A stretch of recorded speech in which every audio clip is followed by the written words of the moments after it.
Tonight, the moat around Cinderella Castle is being drained again. Just another grim reminder of the relentless search for Buzzy. The rest of Tom Sawyer Island has finally reopened. Yeah, they needed a few extra days to shoo the urban explorers out. Get out of the cave. Bonjour Village Gifts was repainted green. That or people couldn't get to the bathrooms in time after cosmic rays. Not sure which happened. You've read WDW News Today. Now it's time for WDW News Tonight.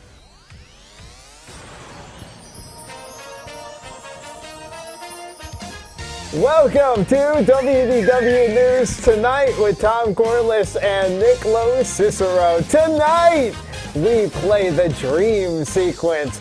We show you some bad Orlando billboards, and we make up backstories for stuff around Walt Disney World. All that and more tonight on News Tonight. Now, here's your host, Tom Corliss.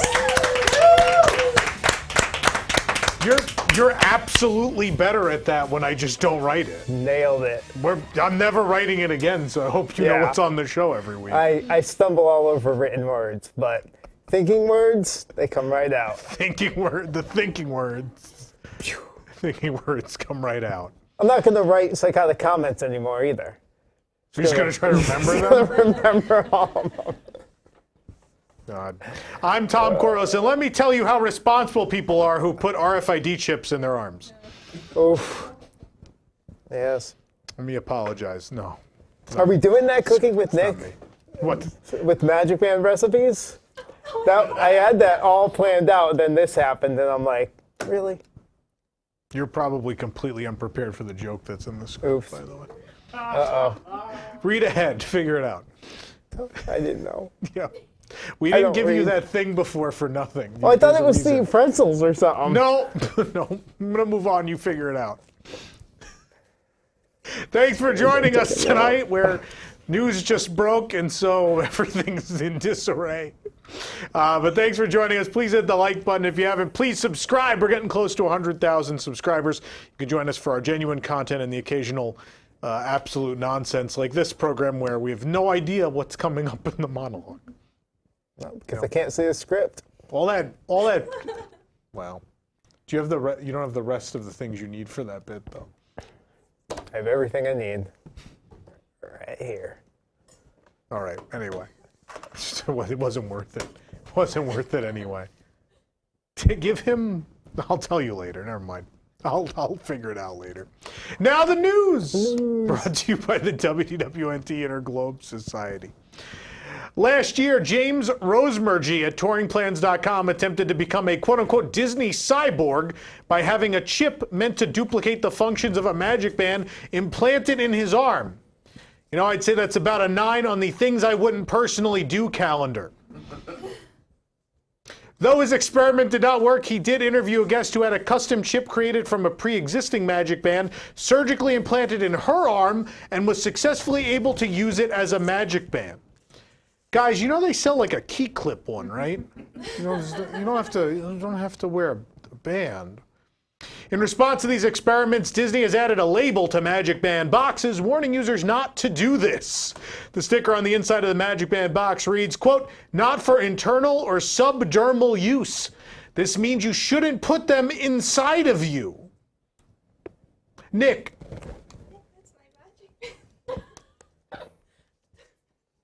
Nick, you can't eat a magic band. What are you? Oh, what is that? Oh, sorry. No one's gonna wear this, right? It's a good thing you bought a second one of them. Ooh, a little rubbery. They probably cooked this a little too long. Yeah, it snaps at me too. Just play the thing.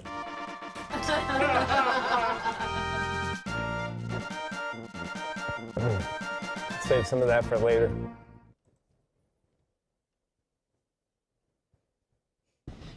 Analysts this week said that Disney could return to pre-pandemic levels of profitability in 2022. This is great news for shareholders who have only seen the value of their shares nearly double since the pandemic began. It's also good news for 32,000 cast members who no longer work for the company. Yeah, let that sink in. During February 11th's financial results call, Disney CEO Bob Chapek stated that he expects the current mask and social distancing requirements at the Disney parks not to exist by 2022. Let's not forget that Bob, of course, has a PhD in virology from the business school at Carnegie Mellon. Is that right? Can you get a PhD in virology? You can, but not at Carnegie Mellon. That's the joke part, though.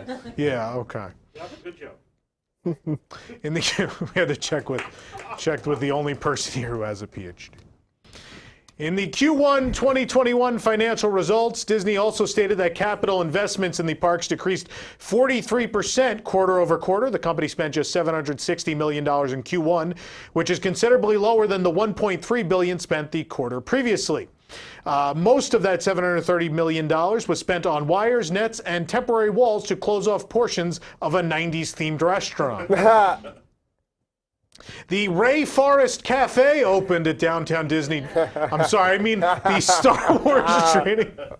Star Wars Trading Post opened at downtown Disney District this week. Gone are the animatronic animals and plants replaced with racks of Star Wars collectibles. You know, I don't know why people think it looks bad. It lines up nicely with this clip from episode 9. People may have forgotten about this. There's been no one for so long. Who are you? I'm Ray. Ray who?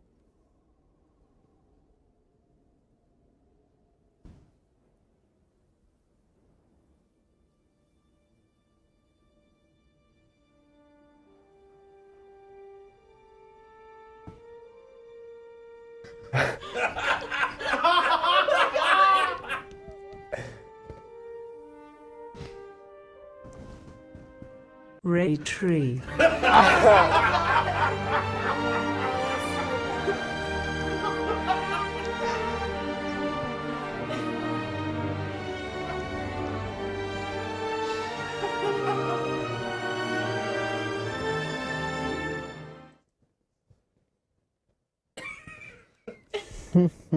For those of you who missed it, they hollowed out Tracy Tree and made her a porg's nest. Yeah, this isn't the only place they're doing this, though. Oh. We're three porgalleros. Yeah. The check-in for the Legacy Passholder preview of the Rainforest Cafe turned Star Wars store was at the ESPN Zone in downtown Disney. And that is definitely the craziest sentence I've ever read. Yeah, inside the shop you can find all sorts of props that were haphazardly created or just actual merchandise from the store used as props. But you can find the carrier that Baby Yoda sits in on a few totes, the right side of the store. And just steps away you'll find Grogu slurping up some pastalaya. I can't. Oh boy. That's the next thing. Get ready. Next time you go to confectionery, pick up a Grogu macaron or pastalaya. Either one. Just on Main Street eating pastalaya. Disney has introduced a few new colors of Mickey Mouse balloons over the last few weeks. The current collection includes opaque yellow, orange, and lilac, and translucent emerald green and royal purple. Mickey balloons have a second clear balloon around them too, in case you forgot. Also, remember when Mickey balloons were for kids and not for influencers? Remember? Does Disney know also that influencers don't buy them? They just pretend to hold the balloons while the cast member awkwardly stands there. Sir, could you move over more? Ma'am, I can't let go of them. I have to hold the balloons. Monorail Red has returned to its rotation on the monorail route with a new look. The interior has been completely refurbished, while the exterior now has black deltas along the red stripe. The walls behind the benches on the inside are now bright red, as these cabins were used for Magic Band chip surgeries while it was offline. The Main Street Firehouse of the Magic Kingdom has reopened from refurbishment with little fanfare and no announcement. The Firehouse doors were shut just a few weeks ago with the permanent closure of the Sorcerers of the Magic Kingdom card game. Guests who want to play a card game in the park can now head to the very back of the Emporium, just past the comic books. Fire engine number 71 now sits in the Main Street Firehouse surrounded by stanchions. Fire engines 1 through 70 were left outside for too long and had to be scrapped. Where the bricks were removed from the floor of the for the Sorcerer's Editions, new bricks have been placed, ensuring that the floor once again looks like it's from a 1980s Burger King. Have it your way at the Main Street Firehouse. Pandora's bioluminescent forest has been refreshed. The UV reactive paint splattered into the grooves of the pavement is being redone currently, making the pathways brighter and more vibrant once again. The new UV lights above were acquired from 192 hotels that went bankrupt recently. It's also what the beds looked like. Maewa, maewa. It's tough to be a bug. The attraction housed in the Tree of Life at Disney's Animal Kingdom will close for a short refurbishment beginning in March. The refurbishment is set to last from March 8th through the 11th, with the attraction reopening on the 12th. Disney didn't give any details on what they're doing, but that being said, the Hopper animatronic has been missing from the show as of late.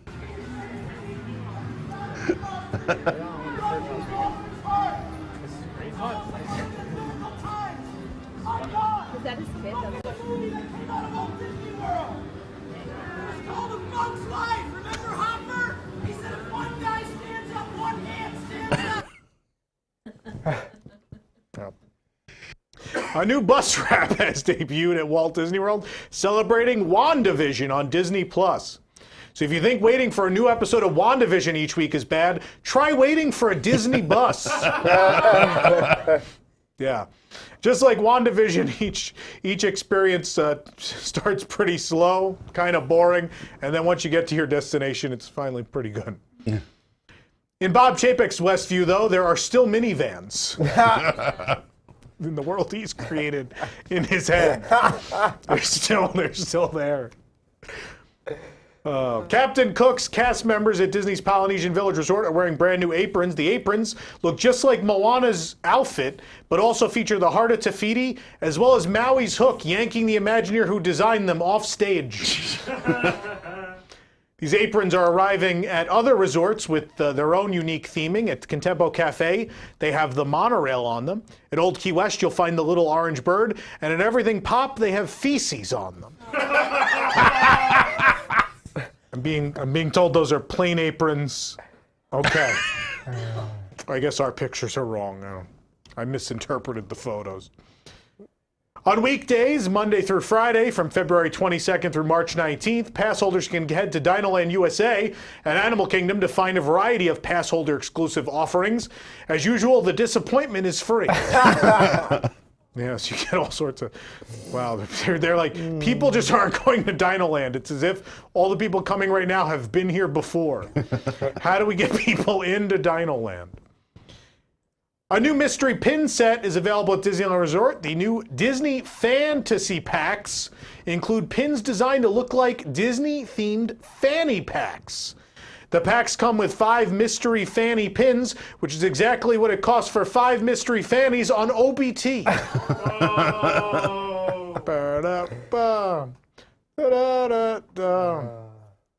A new... Oh, there it is.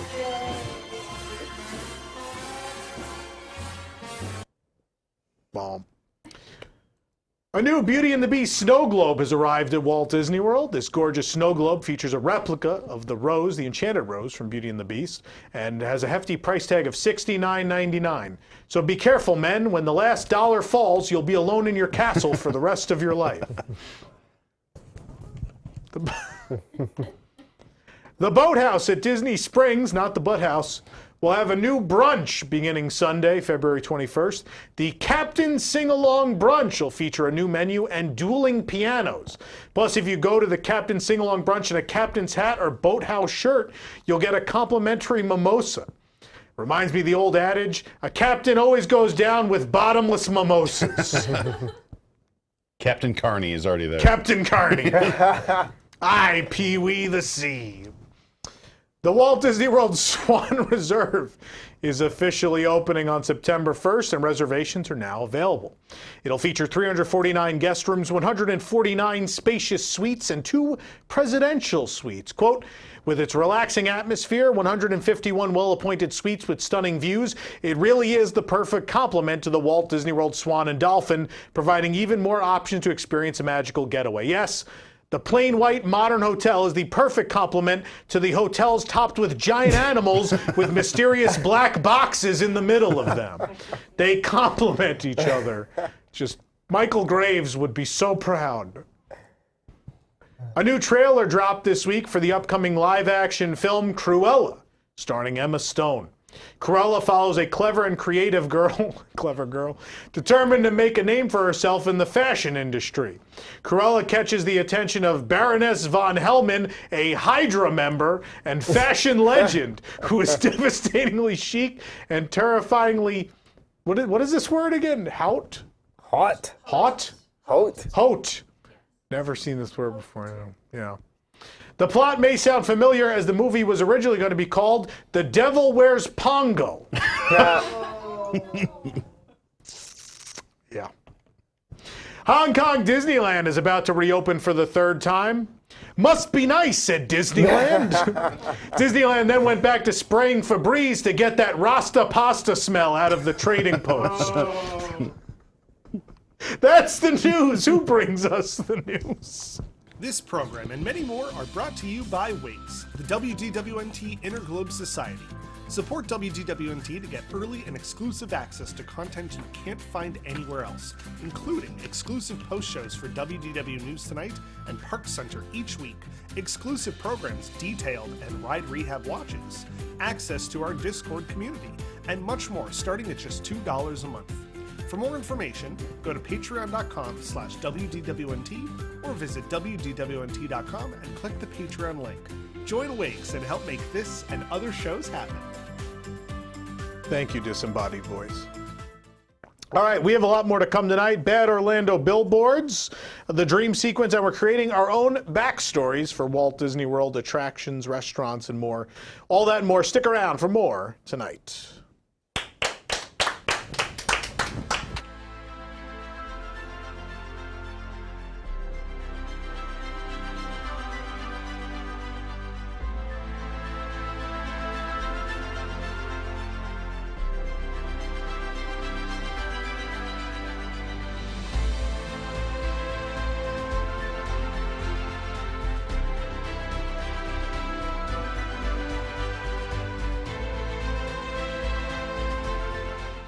Need to convert a building in a hurry?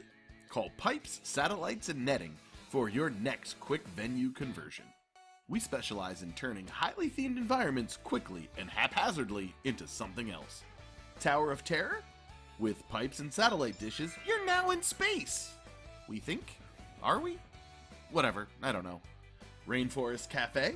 With some netting, resistance poster tubes, and satellite dishes, it's a jungle resistance base on the planet Landry's. Wave hello to Cha-Cha Bings for us. It's tough to be a bug? Not anymore. With fake bricks, the exterior paneling of a circuit city, and if you were thinking satellite dishes, well, we offer antennas too, for a change of pace. Perhaps you need to turn a mountain in the Himalayas into a cartoon dragon's lair. We can do that too! We also produce static Velociraptor figures if you don't believe in animatronics. Hire pipes, satellites, and netting for the next project you can't complete because you have no creative people left in your organization. Pipes, satellites, and netting.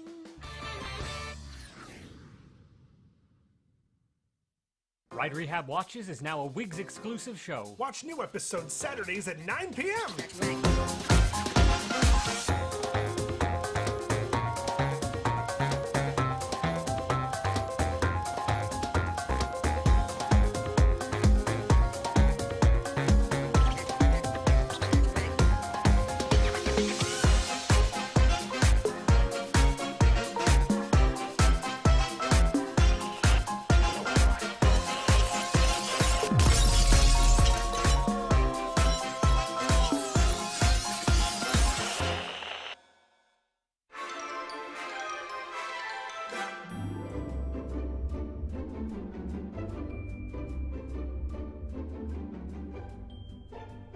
I can't believe all the 20 years of adventure in California merchandise coming from the Carousel of products, like this limited edition of 200 collectible button, which wishes the park a happy birthday. Or you can write your own name on there. Do whatever you like. Only $4. We also have t-shirts because I hate wearing this thing. It's very hot in it under these lights. But you could be comfortable in these t-shirts. Yes, this one has a road map. It's upside down, but when you turn it this way, it has a road map of California on it with all your favorite landmarks from the past and the present, maybe even things you really hated, but it's kind of fun that they're here. And all of our tees have the Carousel of Products logo. This limited edition shirt, $20, like all of our t-shirts, including this one, which has the Sunwheel insignia on it with all these great landmarks from the park, as well as this beautiful and, well, sometimes bad skyline of things past and present from California. Again, only $20 from the Carousel of Products. And just added to the collection is a fancy new face mask for just $9 and this limited edition of 200 pin that's only $8. Isn't that just the bee's orange? I mean, knees, whatever. And you could still use the code SUNWHEEL to save 10% on orders of $50 or more. Just head to carouselofproducts.com.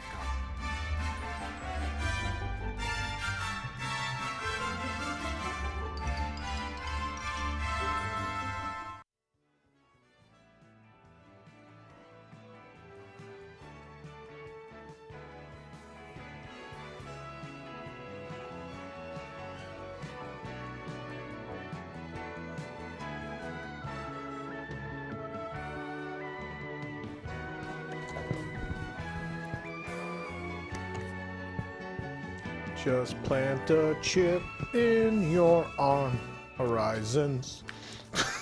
There was a great scene in Horizons where they're putting chips in people's arms. It's a good. Welcome to Brava Centauri, a whole city of people with RFID in their arm. What's happening this week on Disney Plus?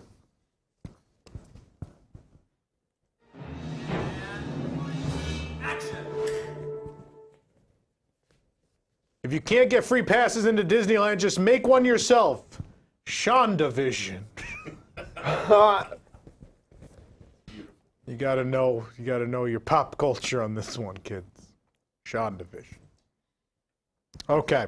As you just saw, we have released yet another item on the Carousel products in our 20 Years of Adventure in California collection. The pin has now arrived. As we told you last week, obviously with COVID going on, sometimes our stuff doesn't arrive when we wanted to. We were very happy that we were able to launch the line when we did our California Adventure show, which if you didn't watch, you should go watch. It was a great episode. And a lot of hard work went into it. And then last week we had the mask. Rob got the mask out. And this week now the pin has arrived, which sadly I had, and I forgot it at home. It's really big and very pretty. That's a nice gold finish on there. And I love that we did this bigger pin because all these icons just look really, really great on there. This is my favorite pin we've done. So this is great. I think we only did 200 of them, if I'm correct, hopefully, because that's what the ad said.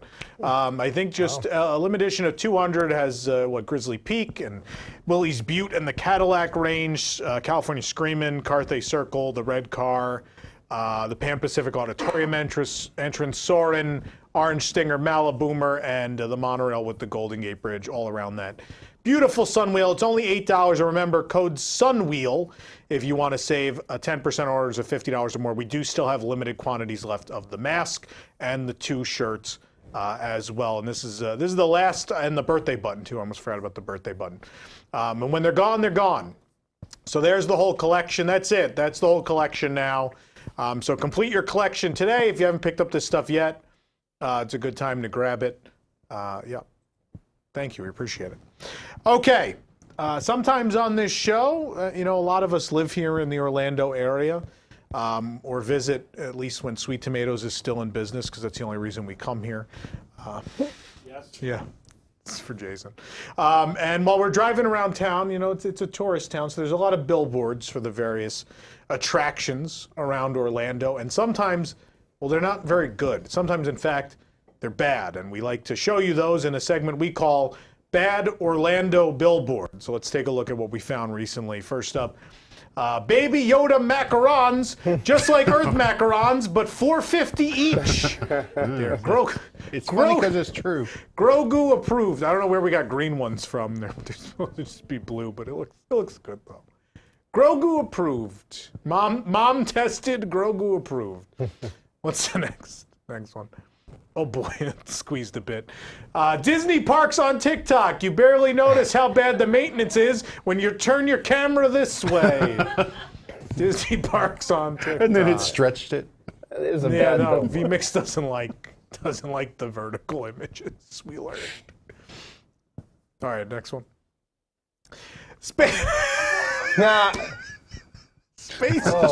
Space 220 restaurant coming soon to Epcot. Seen better days. That thing's seen better days. Next one. This billboard is actually a set piece for Mickey and Minnie's Runaway Railway, sponsored by Panasonic projectors. So flat. Chubby the billboard bird. All right, what we got more? Splash Mountain, relive the racism one last time at Walt Disney World Resort. SeaWorld Orlando, rated the #1 theme park in Orlando by COVID-19. You know, Shamu and friends are excited about it. We're not wearing masks, and neither should you, said Shamu. Here comes the lawsuit. The Tribute Store. Relive some of your favorite Tribute Store memories through merchandise at our new Tribute Store, saluting past Tribute Stores only at Universal Studios, Florida. Next. Tired of magic bands? Get a chip embedded in your arm. Call Dr. Nicholas Cicero. It's just $99.99. Is that 407 WDW? Is that the number? You could go to my GeoCity site too, the book reservations. The van actually comes to you, so free. Can I get this done while I'm being transported from the airport to my hotel? It looks like a sanitary environment to get something like that done. All those bands have been sanitized in Nick's mouth. Free candy with every purchase. Oh, Such Nick did say his mouth kind of goes numb every time he does it. Next one. Machine Gun America welcomes the 3 Caballero animatronics. Ay caramba! You better know what it means. Punk. Anyway, next. That's it. All right. Those are them. So we didn't find that many. There you go. All right, we're going to take a commercial break. We still have a lot more to come tonight. We're going to create backstories for various Walt Disney World offerings we think have weak backstories. And as well, we're finally going to play that all California Adventure edition of the Dream Sequence in honor of the park's 20th anniversary. That's why I'm wearing my Cars Land shirt today. Stick around. We got more tonight. We have, I'm supposed to promote that. Thank you. We actually still have one more spot for the Dream Sequence. So if you're interested in playing, please email right now, Jill at WDWNT.com. That's Jill, Jill, at WDWNT.com, and we can get you signed up. We have 2 contestants, 2 of our WIGS members, in fact, signed up so far. But we do have another spot. It's a great chance to win some core bucks, and you can pick up some stuff off of our prize wall. So again, Jill at WDWNT.com if you want to sign up. It's first come, first serve. So first person who emails, we're going to get you that info. All right, now we're going to take that commercial break. Stick around.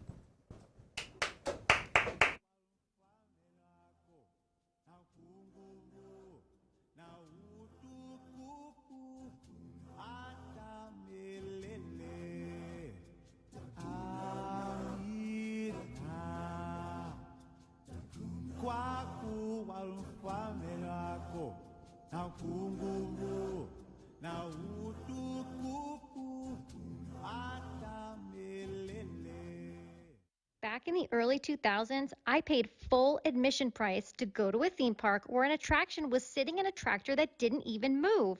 We then had mostly uncooked burritos underneath a roller coaster.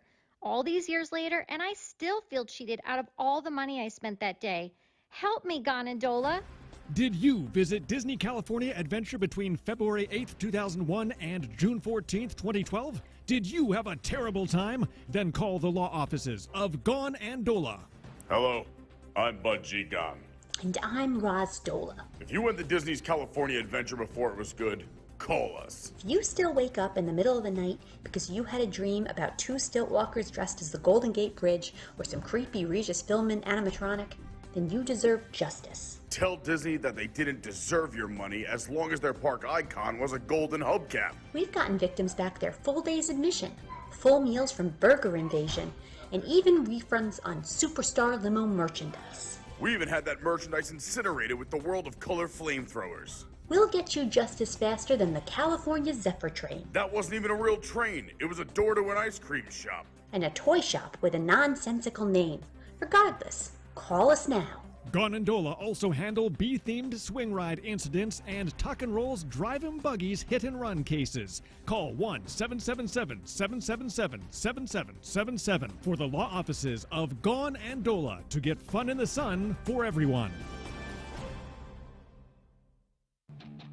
Introducing WDWNT Entertainment, the new home for your favorite WDWNT shows, including Geekly Kingdom, a nerdy talk show with discussions, games, and interactive trivia. Deep in the Plus, diving into and reviewing the catalog available on Disney+. Cosmic Read Live, a show talking music, merchandise, vacation memories, and Imagineering attractions. WDWNT The RPG, a tabletop-style role-playing game like D&D but set in the parks. Ride Rehab, a satirical show of fixing attractions or ruining them even more. And many new and exciting programs to come. Subscribe now at youtube.com/WDWNT Entertainment.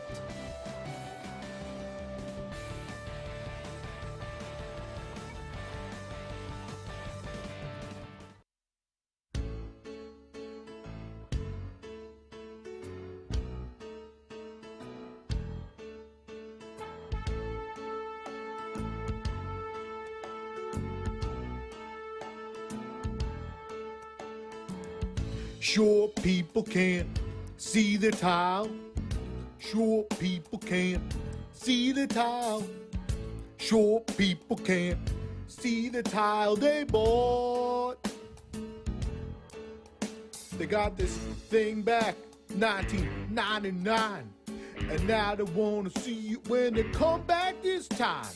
The photo looks bad, discolors your teeth. And now can only see it stand on the tips of your feet. Disney don't want no short people. Don't want no short people. Don't want no short people around here.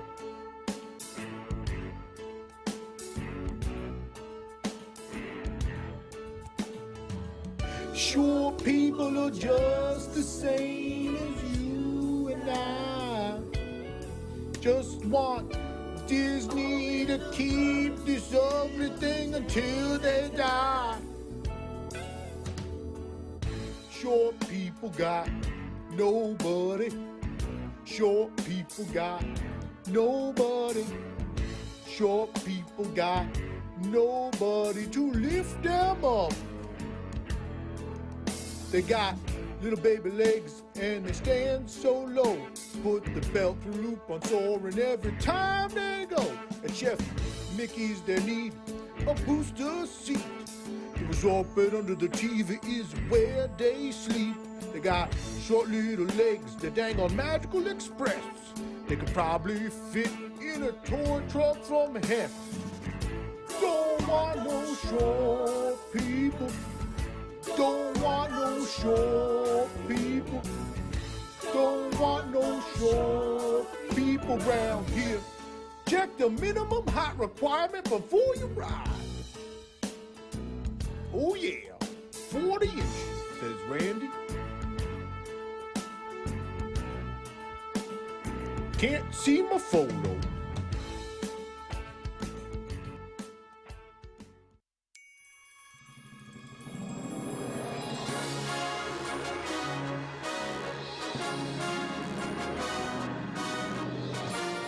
Welcome back to WDW News Tonight. We are live on YouTube. Thank you for joining us. Please, if you're enjoying this nonsensical program, hit that like button. Please subscribe. And please tune in the next couple weeks. We got some fun stuff coming up. In fact, next week, Nick, you better keep that blindfold handy for next week's show. Always is. Because next week is Pretzel Deathmatch. Pretzels from all over the Orlando theme park corridor. I'll be duking it out here on the show. It's going to be much harder than the Everglazed Voodoo fight, I think. But not as hard as the Magic Band.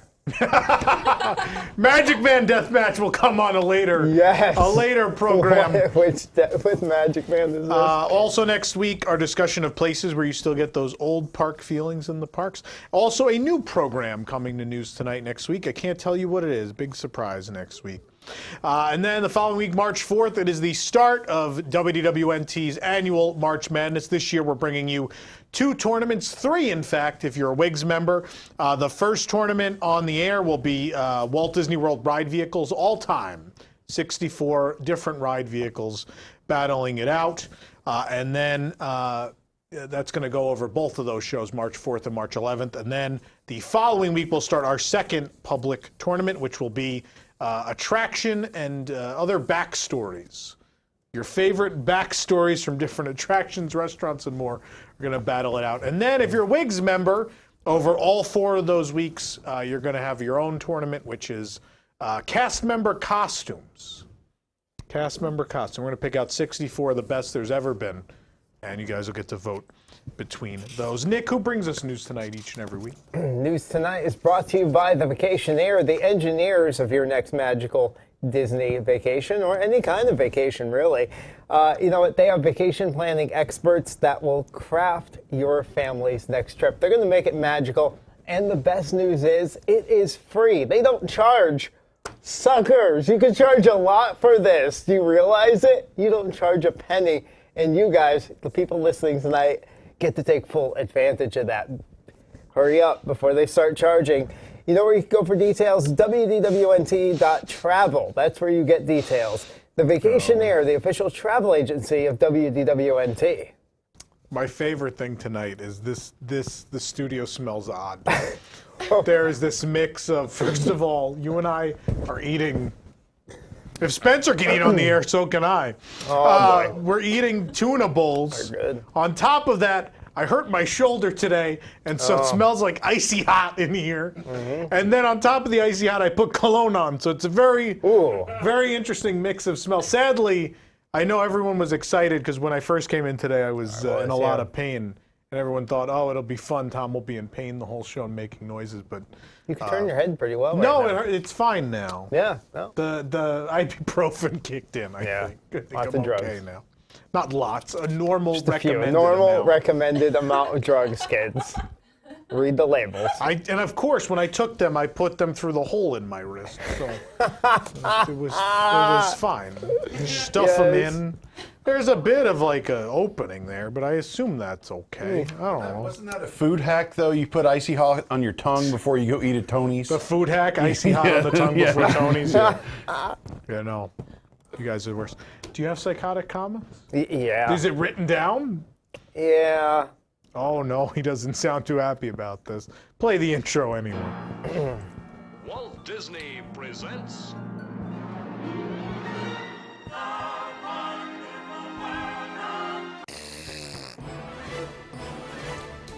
No, I was just disappointed I had to read. In the post, Cinderella Castle moat now being drained at Magic Kingdom. Melissa wrote, not sure what they're doing unless just cleaning out garbage or coins, so it'll be cleaner for the ducks. Or maybe there's been an alligator sighting. Who knows? We now know, because tonight they unveiled the 50th decor. Yeah. Dirk Disco wrote, that is one ugly castle. I just wanted to say Dirk Disco. See, but this what I told people it was going to make sense, right? Like I knew like that couldn't be the real color for the castle, right? We knew that had to be part of something. And so don't worry, they're going to put some stuff over it. It's going to look better. Plexiglass. And it's going to be, oh boy. And it's only just going to be for the 50th. We'll get Speaking of plexiglass, more plexiglass dividers added to the queue at Pirates. Beautiful Gorgeous wrote, Many have said plexiglass doesn't work. Wish I had stock in it. Many have said masks don't work. I think Disney wants people to feel safe. Feeling safe doesn't make you safe. We went during all of this. I didn't get COVID, but I did injure my wrist tripping over uneven pavement in the dark near World of Disney. I hope that helps. Like, what? Help. So you don't worry about COVID. Worry about the pavement. Those uneven pavements. Near World of Disney. Yeah. Masks on the feet. You get for going to Disney Springs. In the article, Tron character skins, light cycle glider, and more added to Fortnite video game. Harry wrote, I'm going to bet money that when parents are going to show their kids who play Fortnite Tron for the first time, they're going to be like, yo, that's that guy from Fortnite. You know, just wiped out Tomato Town. Yeah. Song stuck in my head. Sorry, I'm on the TikTok. In the article, new Spaceship Earth trinket tray discovered at Epcot. Boo wrote, yep, when I see items that say poison food, I steer clear. Yeah. But did it say you can't implant it into your arm? No, it didn't. So it does have subdermal use. One last one. Disney Park Pass theme park reservation system extended will remain through January 2020 something. I got cut off. There you go. May wrote. You know your age cut off for Fair. May wrote, I am so not stepping foot in the parks if, number one, that reservation system is in place. Number two, there are no fast passes. Number three, there is one little garbage can missing from the parks compared to before COVID. Those are her three stipulations. Woman really likes garbage Count the garbage cans. cans if she won't go in the park. I know when they're gone. You know, like when you touch the thermostat and your dad just knows. That's me when they touch a garbage can. That was Tom in the when park. Push disappeared. I just like pop out of the wall like, don't you move that? Don't move that. That's been. You know how long that's been there? Been here longer than you. Oh boy. Leave that garbage can alone. And those are your psychotic comments. Thank you, Nick. Thank you. Sorry we didn't have any political stuff this week. Yeah. It's a shame. Wow. Thank God. Yeah, you haven't seen the clicks this week. All right. I'm joking, they're good. All right, we're at a commercial break. We come back, we're going to create a backstory. Stick around.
From WDWNT, the worldwide leader in Disney Parks news, this is Park Center.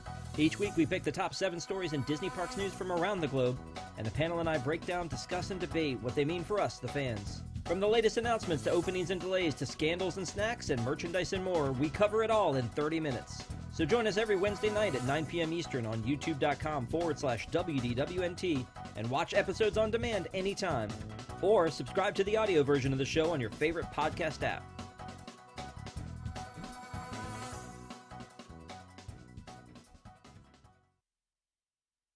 Do you know where in Disney World you can get free additional toppings for your pizza? Or where you can create some of the best fusion cuisine on the whole property? We've got an amazing food hack for you today, only on WDWNT. Hey everybody, it's Eric from WDWNT, And today we're talking about those amazing food hacks that the Disney pros might know, but maybe you don't, like how to combine two great foods into an amazing combination, or how to save money while at the same time letting you know about a restaurant that's been hiding right in front of our faces for years at the Magic Kingdom. This food hack takes us first to Pinocchio's Village House. Now, I know the name sounds German, but it turns out Pinocchio's actually Italian. And Italy and Germany just used to be on the same team in a war or something, which may have caused some confusion while theming this restaurant. Anyway, executive chef Pinocchio actually cooks up a really amazing pizza, which they call flatbreads. Now, what you may not know is that Pinocchio's Village House shares a building with It's a Small World, so he has a fresh supply of ingredients all the time. Things like goat cheese, goose eggs, and singing cactus, making this the closest thing to a farm-to-table restaurant you'll find at the Magic Kingdom. Now, you do have to use Disney's mobile ordering feature, but trust me, this one is gonna be worth it. Now, you can select any flatbread you want, but for this food hack, we went with pepperoni. After just a few minutes, our fresh pepperoni pizza was ready, and I think you will agree this looks amazing. Now, what about the second part of this food hack? Well, as some of you may know, you can spend a lot of money on toppings at Walt Disney World. One smart mom even recently spent over $47 on a personal pizza by loading it up with too many toppings. But that's where the hack comes in. Just a short walk from Fantasyland is a little-known restaurant called Cosmic Rays Starlight Cafe. Now, if you haven't heard of this restaurant, don't feel bad, you're not alone. This restaurant is only open every single day, all day. Again, with mobile order, we were able to slide in quickly to retrieve our order. Now, we folded our pizza up in a backpack to carry it over, but you can really carry it over any way you want, maybe on your head or even in a stroller. Now, we ordered a bacon cheeseburger, but here's the deal. That cheeseburger has beef, bacon, cheese, lettuce, tomato, and a bun. And if bought individually at Via Napoli, these toppings alone would have cost you more than $30. Not to mention the endless toppings bar here at Cosmic Rays. Add to that a fantastic ambiance with songs played by that guy from Alf, and it's no wonder this spot is so popular with locals. Now, once you find your seat, we recommend using the plate your pizza came on and flipping the pizza upside down. This adds a ton of flavor with a little crunch on top. It also turns all the things beneath it into toppings. The meal also comes with fries, so if you're feeling extra adventurous, there's another free topping hack right there. Now, like all Italian food at Disney World, this dish is to die for. And the addition of the artisan burger from Cosmic Rays is one of our most genius food hacks yet. This food hack will leave both your stomach and your wallet full. Try this food hack. Tell us how you felt about it in the comments. Like and subscribe. For WDWNT, I'm Eric Morton. We'll be back next week with more food hacks.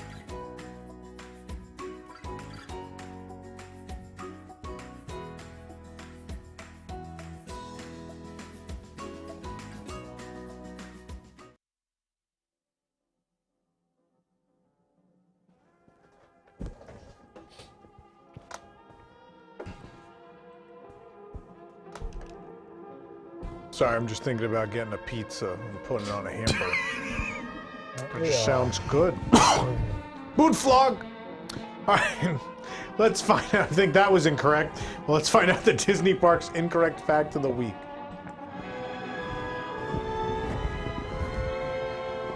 Bob Chapek eats RFID chips and salsa at lunch every day because he is, in fact, a robot. Very true. Finger right in his neck. He doesn't know because he's a robot that you shouldn't eat chips and salsa with the fork and knife. He hasn't been assimilated yet. You're really amused with that. My favorite part is Let's how show it he again. shoves Just show it his again. neck. Just show it again. The people want to see it again. It goes into his neck. That is amazing. We spared no expense. Oh my god. What did he bite and put back in the dish and then... What is this video of this man eating? I love the clothes too. It's something he never wears. That is a Bob Iger thing to wear. It's hipster doofus, yeah. Anyway, said the man wearing a fake mechanic shirt. All right. So for tonight's discussion, we're doing something a little different.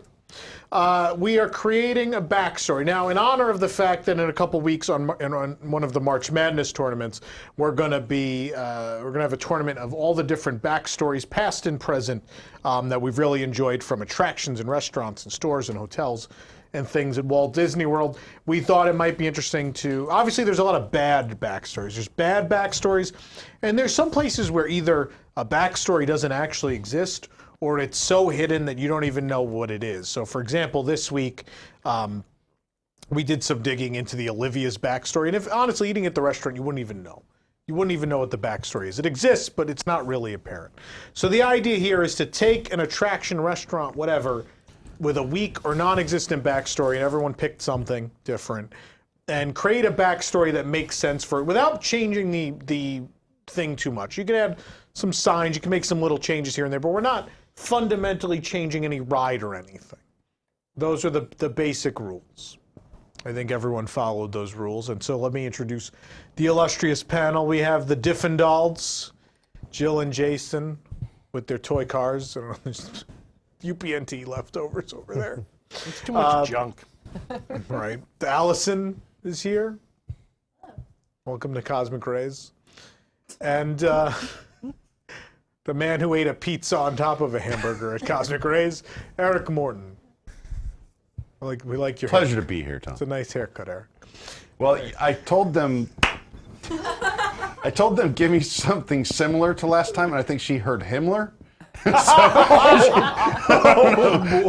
it was bad. I said on, if you watch it, I don't know if it made the cut on Universal Parks News today. I said, this is what happens when you pay for your haircut with core bucks. So that's what happened to me today. Way to So I sell apologize, people on editor. tonight's game. So, We just got the backstory of his haircut. That was great. everybody needs a strong backstory. Warming it up. Well, Eric, since you're the youngest in hairstyle alone, why don't you start us off? All right. So, in my opinion, the weakest backstory I could think of is Test Track. Okay. It's basically just a Chevy commercial. There's no real story. You're like, oh, you're testing things Well, in out. fairness, the Chevy commercials now are better than the rides. Right. So it's just a Chevy commercial. It's very weekly themed. I did take some liberties with the guidelines of this because I'm leaving the ride system in place. But in general, we got to apply some sort of story, and we might have to buy some projectors. Is that okay? No, they'll be provided for free by Panasonic. Well, and the other thing is, for those of you that don't know, Epcot used to be like an educational place. What? So, and they celebrated, they had a place called the World of Motion. Was it Motion? Yeah. World of Motion. So that was celebrated like people's love affair with the automobile and motion and things like that. And sea serpents as right. often would be associated with car travel. Right. So we know that we know that we got to cram IPs in there because that's just the only way anything gets green lighted these days. So here we go. I kind of wrote a little rough thing out about this. Test Track will be rethemed as Disney in Motion, an immersive ride experience featuring some of our favorite Disney cars from over the years. The theme is motion and the ride system will not change. The story and experience will change. Guests will be ushered into a pre-show where a brief film will celebrate some of the most iconic cars in movie history, a trip down memory lane, celebrating the American love affair with the automobile. Guests will be able to walk past prototypes of famous cars and can trigger different things using their Disney Play app. We take out kiosks. Or the chip in their arm. Right, or the chip implanted anywhere in your body you choose. But the idea, you got to take out the kiosk. We can't touch things anymore. People aren't comfortable with that anymore. So once in a loading area, you'll be loaded into vehicles that are they're just white. They're just like you go to the new Epcot experience thing. They're white because we might project things onto it. And once past the safety check, they'll head up to the first hill to one of 5 or 6 themes as their projection mapped onto the surrounding environment. Because right now, what's there? Well, like they decorated with stuff they bought at Lowe's like after Christmas sale or something. So, but it was before those lights existed that you just shoot on the house. The largest expense in this ride is going to be getting rid of that big rig. The semi-truck that they put rope lights on. We got to get rid of it. It's been there too long. But Lyndon B. Johnson's in there. Yeah, well, he's gonna Laser Lyndon. Yeah. Okay, so we have 5 or 6 themes. I figure the ride vehicle, you can even put a projector above it that's mounted to it, and you can actually, if you had a white ride vehicle, you could projection map different cars onto your ride vehicle. So the experience will be random and change every few minutes, and have 5 or 6 different themes that they project. It's cheap. It's affordable, Bob. Check it out. Number 1, you could be maybe Herbie from the Love Bug. Maybe do the El Dorado race through the Sierra Nevada mountains or something. Number 2, you could be Doc Hudson. Do the maybe win a 1951 Piston Cup. Benny the Cab from Who Framed Roger Rabbit. Aww. Escape from Judge Doom and Tomb Patrol. And let's see, you could be the Pizza Planet truck. How cool would that be? That'd be fun. And alternatively, if you didn't want to spend the money to do all these different things, you could have the whole thing be the Pizza Planet truck and just do different movies, right? Because in like every Pixar movie except maybe The Incredibles. Is that right? So you want to have the Pizza Planet truck Is your ride vehicle? drive into Herbie the Love Bug? No, they are totally separate. It's a randomized, it's like Star Tours. It's a randomized experience. Oh no, it's okay because all Disney movies are interconnected now, Right. as we learned with You Hercules. could be Vanellope's Candy Cart from Wreck-It Ralph. And last, just because I want to bring it back, let's be Mr. Toad's motor car. Oh. Yeah. So then that gives you something to rewritability most of is this high. ride's flat too. So that works. But to make everyone happy, Chevy will sell cars at the exit. So that is my backstory now for Test Track. Okay. It has the what is the backstory though? That it's not a Chevy commercial anymore. That's the backstory. what's Is the- I don't you're understand celebrating. why- You're celebrating. But why are we automobiles. there? Why are we there? To celebrate the automobile. Like you kind of used to do. So at is the Epcot. story that we're at Epcot? Are we at Epcot? Yeah, in we're, story? we're imagining that there's a place called Epcot where you learn things and you What do we learn on your ride? that you celebrate the automobile. And then you learn about different iconic Disney vehicles. We have to We cram learn IP in about there. IPs. I'm not a magician. Yeah. I'm not a magician. We got to have IPs to greenlight this thing. So that's a bad attempt at a backstory. I like but when I literally was not tell given my much time. staff, let your imagination run wild, and they're like, but they're never going to approve anything else. So I came up with this. As you were talking, it made me think that we should just have them use Test Track to recreate the Ford Magic Skyway from the 1964 World's Fair. Well, Ford's a competing company. I mean, they still have the dinosaurs from Universal Yeah. Energy, right? Yeah. Pop them back in there. No, why not? Oh, No, that's too expensive. You guys should go on Ride Rehab. Yeah, maybe I ride rehab. Yeah, I that. feel I'm like we sorry, Tyler. rehab the ride too much instead of just like strengthening a backstory. Yeah. Look, I'm a bad person to lead this off because my imagination's a little rough. Now I understand why you got the wrong haircut. I got haircut problems, Who knows what you fingernail told the issues. lady? I can't get anything right. Poor Eric. Wow. Dr. Eric. Allison, go ahead. Okay. All right, so I chose, I don't know if anybody can guess what I might have chosen. Cosmic Rays! I chose Cosmic Rays. I chose Cosmic Rays Starlight Cafe. So, Is that the restaurant that's only open like every day? it is actually. Did Yeah. you know about that, or did you? I have just to- heard about it like this week. from the. A lot of people don't from- know. It was on, I saw it A lot on of a people- commercial on it's YouTube. kind of obscure. Oh, yeah. So yeah, I just wanted to let you know about this little place called Cosmic Rays Starlight Cafe and a little bit about how it came to be. So, hold on, I wrote this down. All right, so. Is it that Lando lost it in a game of Sabat? All right, so the story goes that Cosmic Ray was on his way to Ganymede to start a new business, and To where? Ganymede. What's that? Ganymede is one of Jupiter's moons. Oh, okay. I don't know. She worked at the Science Center. Yeah, I know. That's why I'm asking. I don't know. Maybe people at home didn't know just- either. I wanted to know. Ganymede is one of Jupiter's moons, so he wanted to start his own business, and he was traveling through the galaxy to figure out the perfect place. And on his way, he saw the Northern Lights, and he thought how beautiful they were. And then he started to smell these fumes, these gaseous fumes, and he. That's just Tony. This is right on brand so far.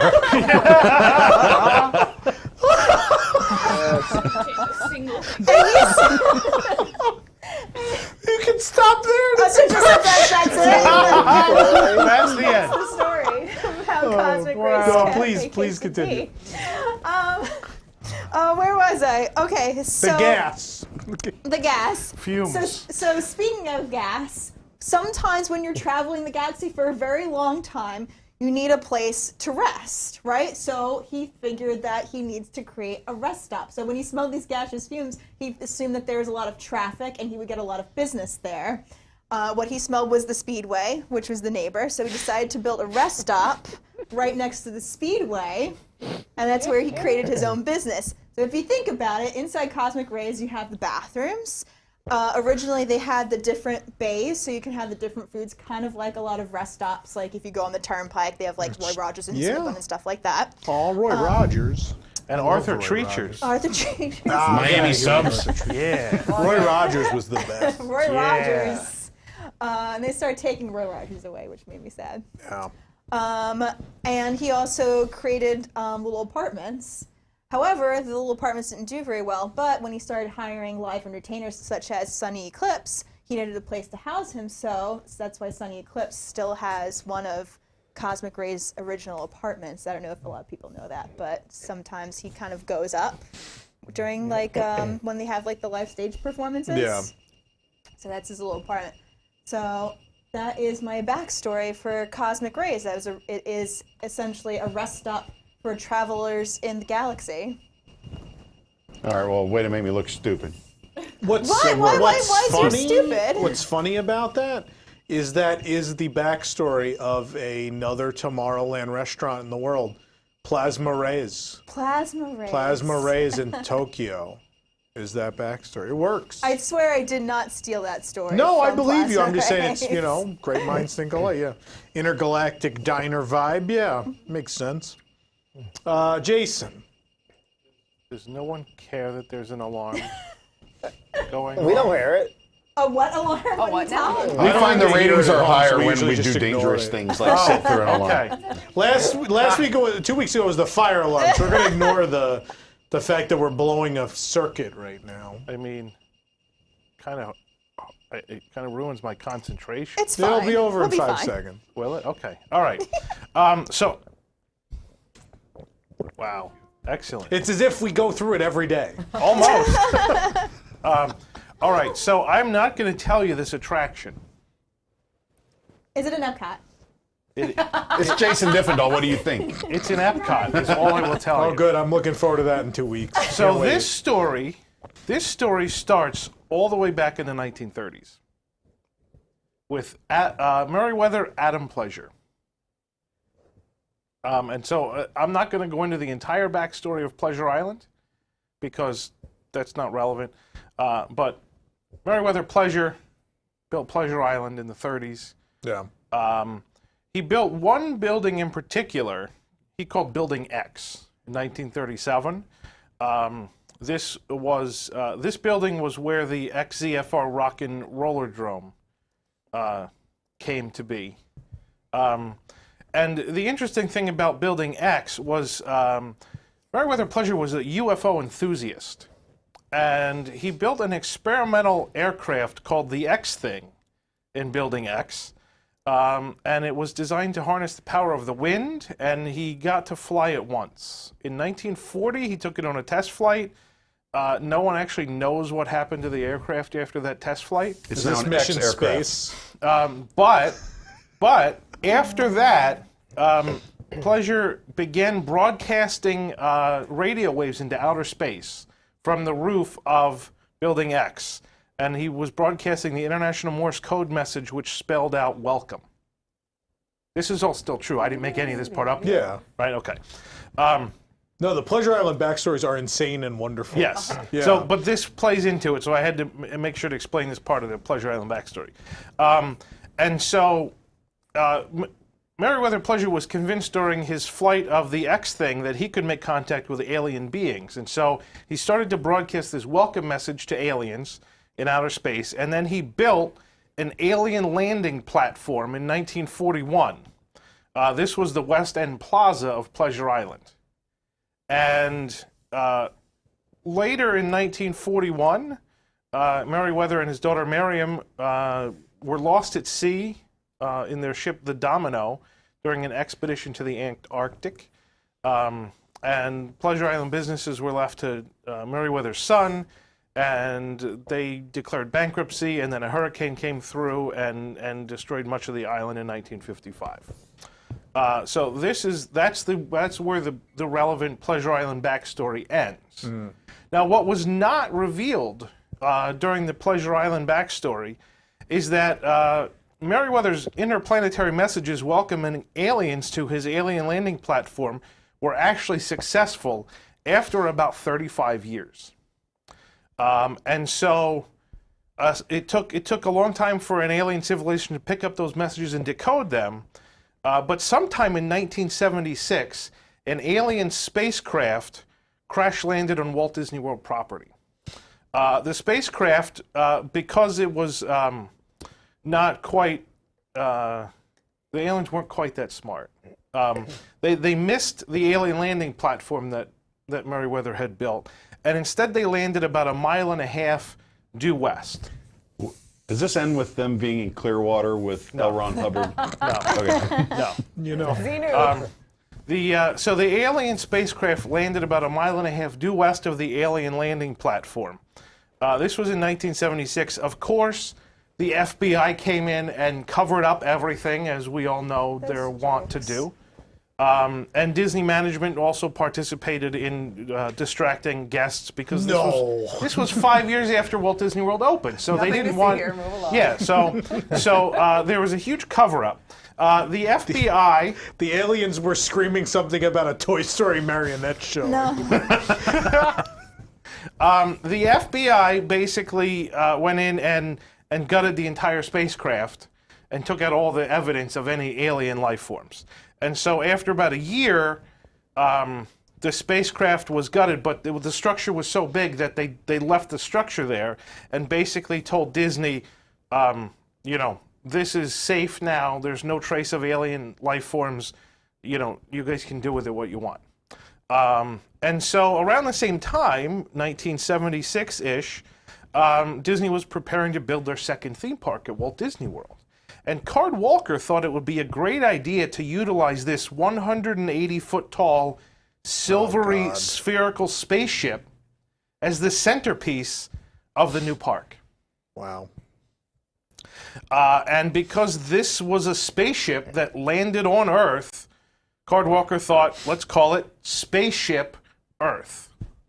Like Spaceship Earth, right?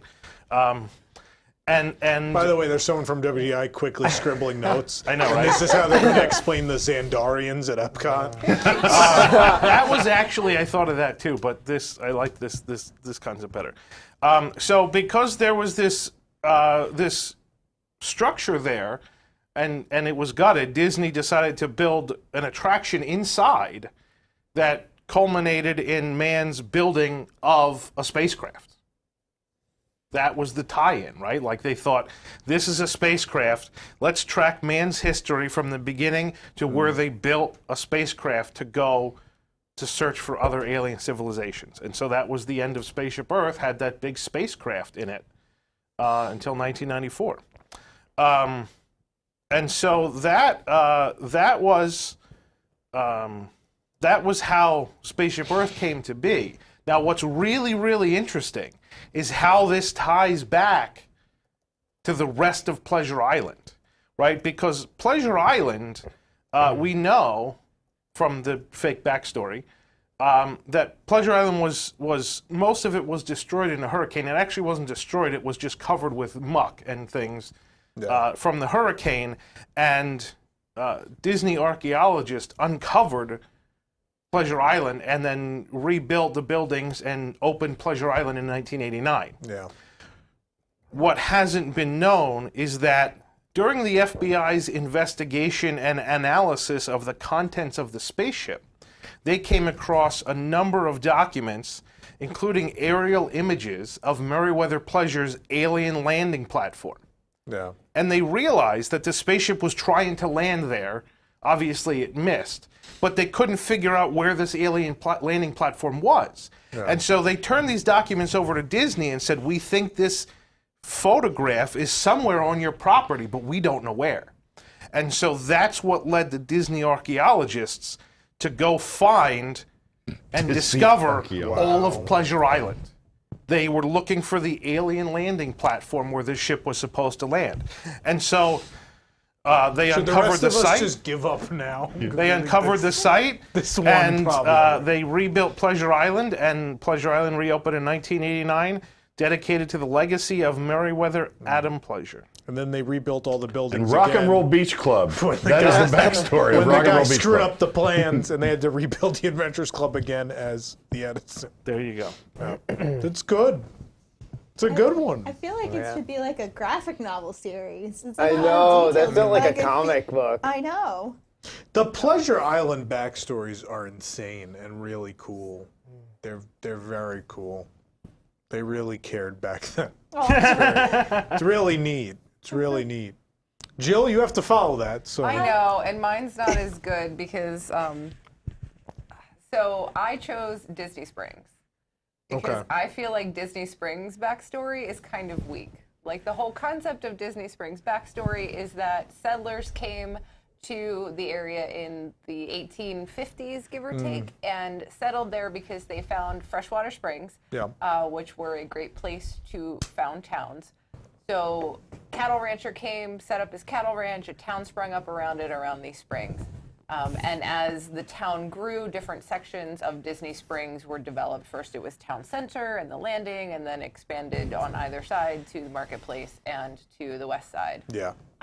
And then the alien landing platform was taken over by Aerophile, and that's where they launched the balloon. It's genius. That's how it connects. Isn't that great? It turns out that anthropology intercepted one of the messages. Aliens love $6 There is an cookies. anthropology. I love it. That's one of my degrees is in anthropology. So I just feel like that's a story of a town that was founded in Florida. Like there's nothing magical about that to me. Like No, that's a legitimate actual story, really. Yeah. Are there That- freshwater springs in Florida? Yeah, oh yeah. all over the place. Weeki-Wachi It is- Springs? yeah. Oh yeah, Weeki-Wachi. It is Okay. Disney And Silver Springs Springs too, backstory. Oh, right? they're all over the state. yeah. It is So it's legitimately really based. not unique at all. No, it's legitimately based It's a on. Florida story. It's yeah. a Florida story, okay. exactly. Except for when it breaks into the World's Fair, but that's a whole nother thing. Well, right, Because exactly. West Side is the World Expo. It was supposed to be an exposition, Yeah. right? And I thought that might be a neat idea, but then I realized no, that's just what the West Side is. But so I thought it would be cool if we did more of an homage to older Florida history, and that Disney Springs was an it's a lost city basically that was uncovered again later. So it was founded by Spanish settlers. Spanish settlers founded Florida decades ago. I want to say starting in probably the late 1600s, early 1700s. And then this was like an advanced civilization that had all kinds of, steam power was founded at the time. They had built a railroad. They had a planetarium with a giant telescope to look at the stars. And so it was sort of this advanced civilization, advanced little town pocket of civilization in Florida, which was otherwise generally not quite as advanced as, say, the Northeast in New York and Philadelphia and Boston. Holds true to this day. Oh boy.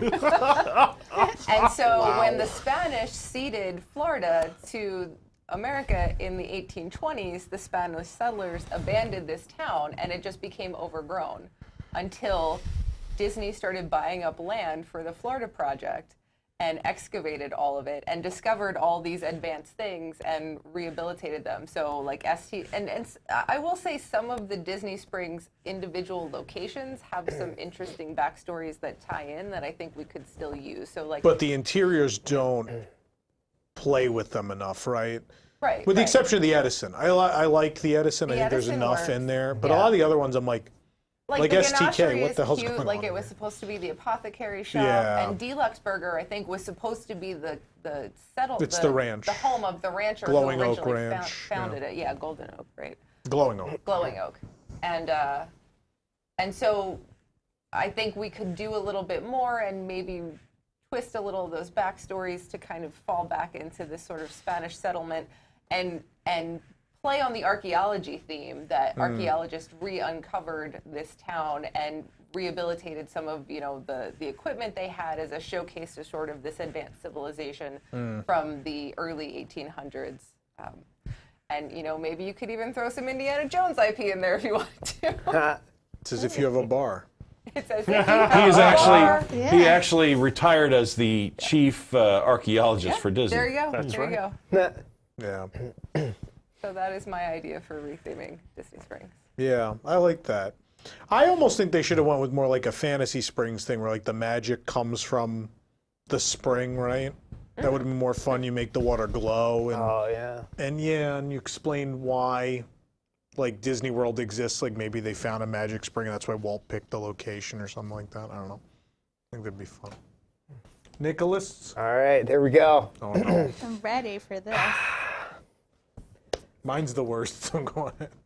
Flight has been our dream since the dawn of man. By the time Sir Devon Montague first took to the skies, man had already set foot on the moon. But the skies were vast and much was left to be explored. And Sir Montague wanted to be the one to explore it. Hot air balloon flight soon became his passion. He led quite an adventurous life, and by the time of his 60th birthday, he had flown over all 7 continents and explored all there was to explore. Almost. There was one mysterious place he had yet to fly. The great state of Florida.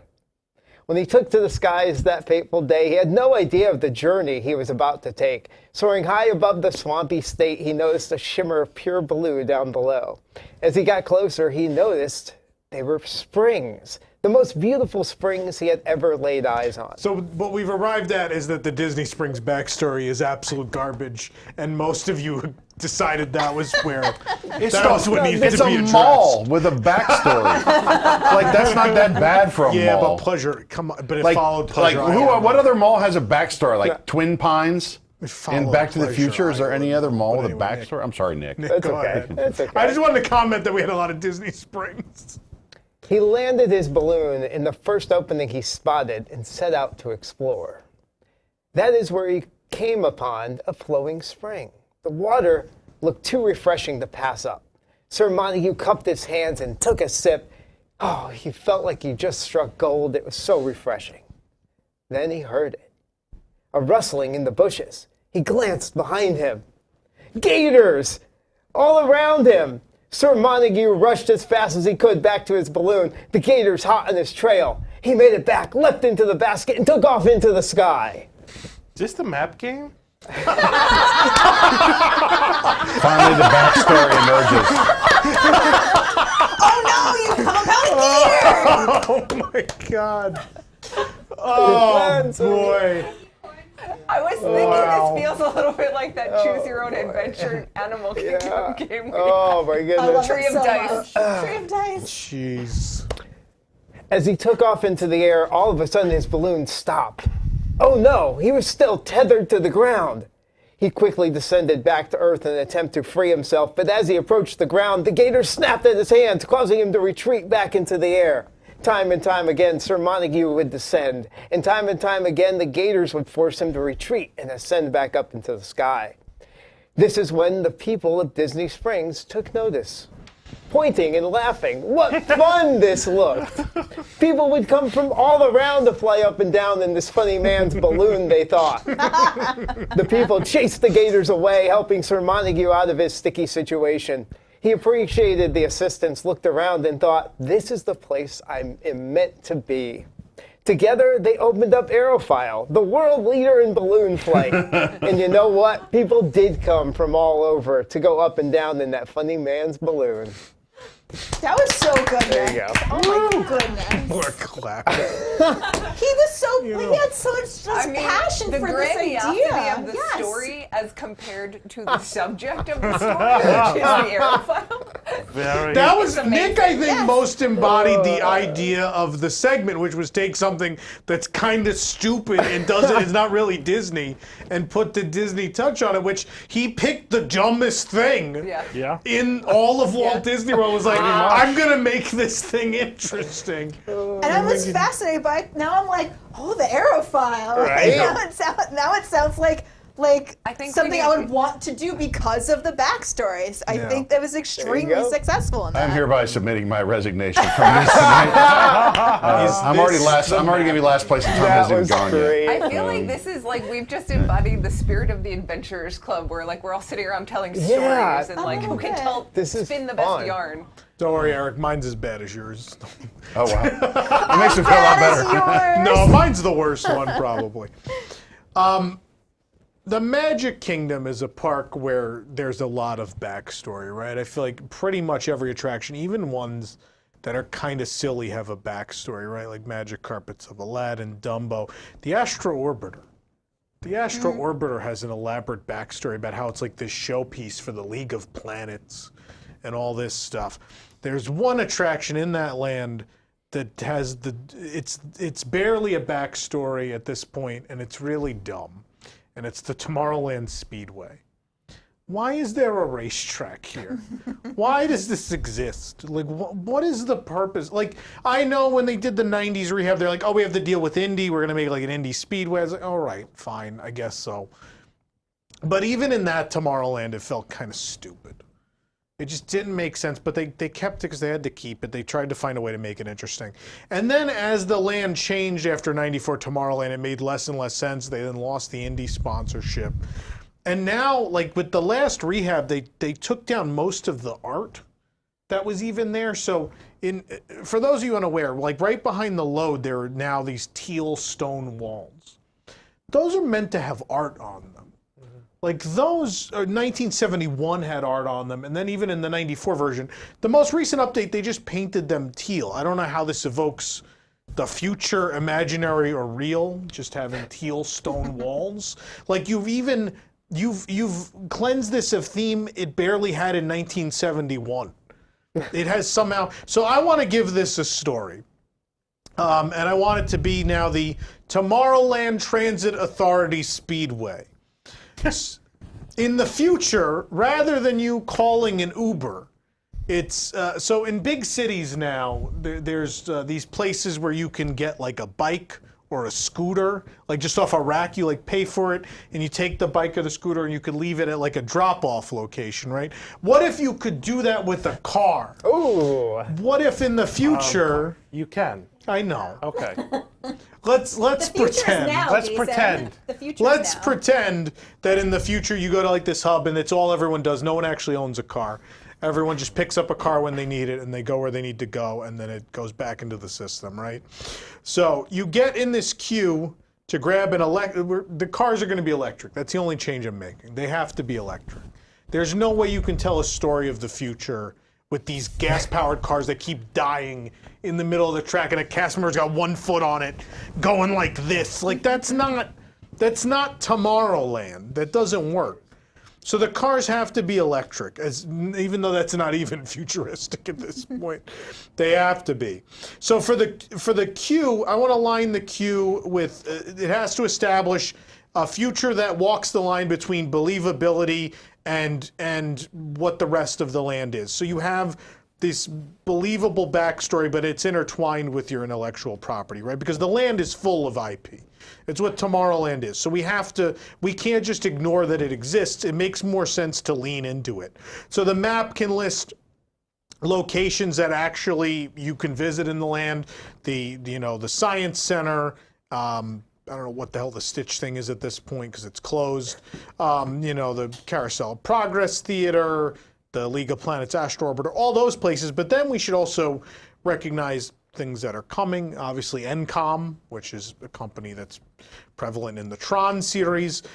We should reference portals to Monstropolis. And then for like the outskirts, if we're going to represent that Tomorrowland is a much bigger place than what you actually see, we should reference things past and present in the outskirts, right? So like the hoverburbs, which are mentioned on the People Mover back in the day, should exist as a place where people live. But then also, I don't know, other places like, I thought I listed some, I guess NCOM was the thing I was going to list. So yeah, and so I want things in the queue to actually look at, and I want interactive stuff. Maybe some of the exhibits tie into Monsters, Inc. because the whole thing's about energy, right? So if you're going to use characters to teach kids about how energy is used or how to better conserve it or whatever. Use some of the Monsters Inc. characters. But yeah, I think the queue should. I know it's a little Epcot-y, but I think it works, and you could use the IPs that are in the land. But then on the actual ride, like obviously we're gonna put art on those walls so it doesn't look like garbage anymore. But then along the path, the only thing I want to add billboards and minor decor, just signage to make it more like roadways and less like a racetrack. I want it to be more like city streets. So even if we add like, I don't know, somewhere you had like a fake sidewalk and there's like a person and a robot dog waiting to cross the street. Little stuff like that. Kind of like they did with the Honda. Robot dog, that sounds expensive. Yeah. Kind of like the Honda updates to the Autopia at Disneyland. Something along those lines. And so I also want to have different music in each section of the track, so you're actually in like different neighborhoods. Like maybe we do represent the hoverbirds when you get further out in the track, like you pass Tron, you're kind of all the way out in the back. Like maybe we put a couple of, hoverbird buildings or at least like a backdrop or something. Something for people to look at. And then different music for each area. Obviously, we pass Tron, we'll put Tron music. Just to establish the story of Tomorrowland, even if it is full of IPs, like clearly you're not jamming IPs into this ride for whatever reason. So this is a sensible way to do it. Also the cars, we're not going to we don't have the money to redo the cars. I just want to get rid of the race car style numbers and instead essentially put like serial numbers on them. I thought you were putting electric cars in. We are. But so what do you mean you don't have the money to redo the cars? Well, the bodies, they're probably going to keep the body. You're just going to replace the engine. Underneath, the chassis is different. And so instead of race car numbers, we put, I don't know, like a serial number kind of thing almost. Like, because I'm sure when you rent those bikes and scooters in the city, there's probably some number or some identifying thing on them. Do something to match that in some way. There's probably like GPS tracking on it. There is, but they probably also have like a visible, some sort of visible identification code or something fun. But also, I think Disney needs that for the cars to do maintenance and stuff. I think it's necessary. They have to know which cars they are. So yeah, I just want to have it like, I don't know, something people can relate to. We know they don't go fast. Kids know they don't go fast. It doesn't have to be a race attraction. You never end up actually racing anyone anyway. They never dispatch you at the same time as people in different lanes. You instead get dispatched with everybody in the same lane, so you're not really racing. You can't go through them. So why not just embrace that it's a transport ride? Like you get to ride, you're renting a car to your next destination and then you just drop it off when you get there. And that's my backstory for the TTA Speedway. That's it. Well done, Tom. It's who was your guy? Oh, Sir Devin Montague. I feel like he's got to tie into Earl of Sandwich too. That'd be great. He got hungry after he fought those alligators. He was hungry, and he's like, I should start some sort of chain sandwich restaurant right here. He was an explorer who ended up at Springs, so inevitably he would have wound up being a C member. Yeah. Oh yeah. Maybe he's from England, and that's why he started the sandwich. Yeah, definitely. Earl of Sandwich. Yeah. Yeah. It's like we got to have really good brownies in tall plastic containers. I just want to point out we didn't. That's cake now. I thought someone would pick a hotel. Hotels are hard. Yeah, but I think that. I I don't know. I kind of wanted to do the contemporary just to rescue it from the Incredibles. I had contemporary down, and then I just stared at it. And I was like, I don't even know what to do with this. I don't know either. It just needs some help. I started and maybe kicking not around the like it Incredibles. was. Like an Epcot vein, like it was set up by Walt Disney to be like a place where he was going to invite creative people from different industries, right? So like, agriculture people, because he wanted a land pavilion, right? Like people who studied marine biology, and they'd all live together in that space while like building Epcot. And so that should be the theme. So like the Wave is like the Wave has no windows because it's a test kitchen. I don't know, but something. I thought you were going to go with like the Wave was somehow related to the seas. But the Wave isn't even themed to water at all, though. Other than those two bubble glass. It's not a wave of water. It's at a the wave of entrance flavor. and these like metal. American flavor. Yeah, I mean there's bacon on the ceiling. I don't. And chive lights. Wave of American flavors. Enjoy your Onion curry. lights. That was all I can think of for contemporary, but then I couldn't make the rest work. Like, was California Grill an observation deck? I don't know. There wasn't like a full way to. But it might be a resort that is in all desperate together. need of a good backstory. An incredible one, perhaps. Incredible.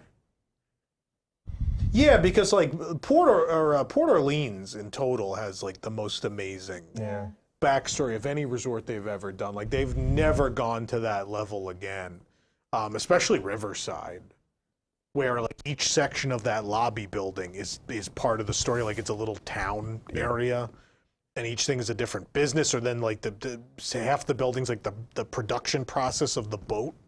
Like here's how we make the wood for the boat, and then Boatwrights builds the boat, and then down here's where you get on the boat. Like that whole story progression, which is amazing. And I'm giving you cliff notes. There's a lot more to that than I'm saying. But yeah, were there any other ones that people like sat down and tried and then couldn't do anything? I was going to do Cosmic Rewind. Yeah, but as that UFO thing? Well, I don't know. I didn't think enough into it. That would have been great. Like the Xandarians finally got the signal like 2 years ago, and that's why they started doing the show at Epcot. Yeah. No, I didn't. When I hit upon the Spaceship Earth thing, I'm like, this is it. So I didn't think too much further into the Cosmic Rewind. I like that, but then what does that mean for like Spaceship Earth though? Like it makes Spaceship Earth instead of like an Epcot thing, it makes it like a story thing. I mean, what's an Epcot thing anymore? It's a great question, but even like Cosmic Rewind, it still exists in Epcot, right? Like nothing at Epcot takes place not in Epcot.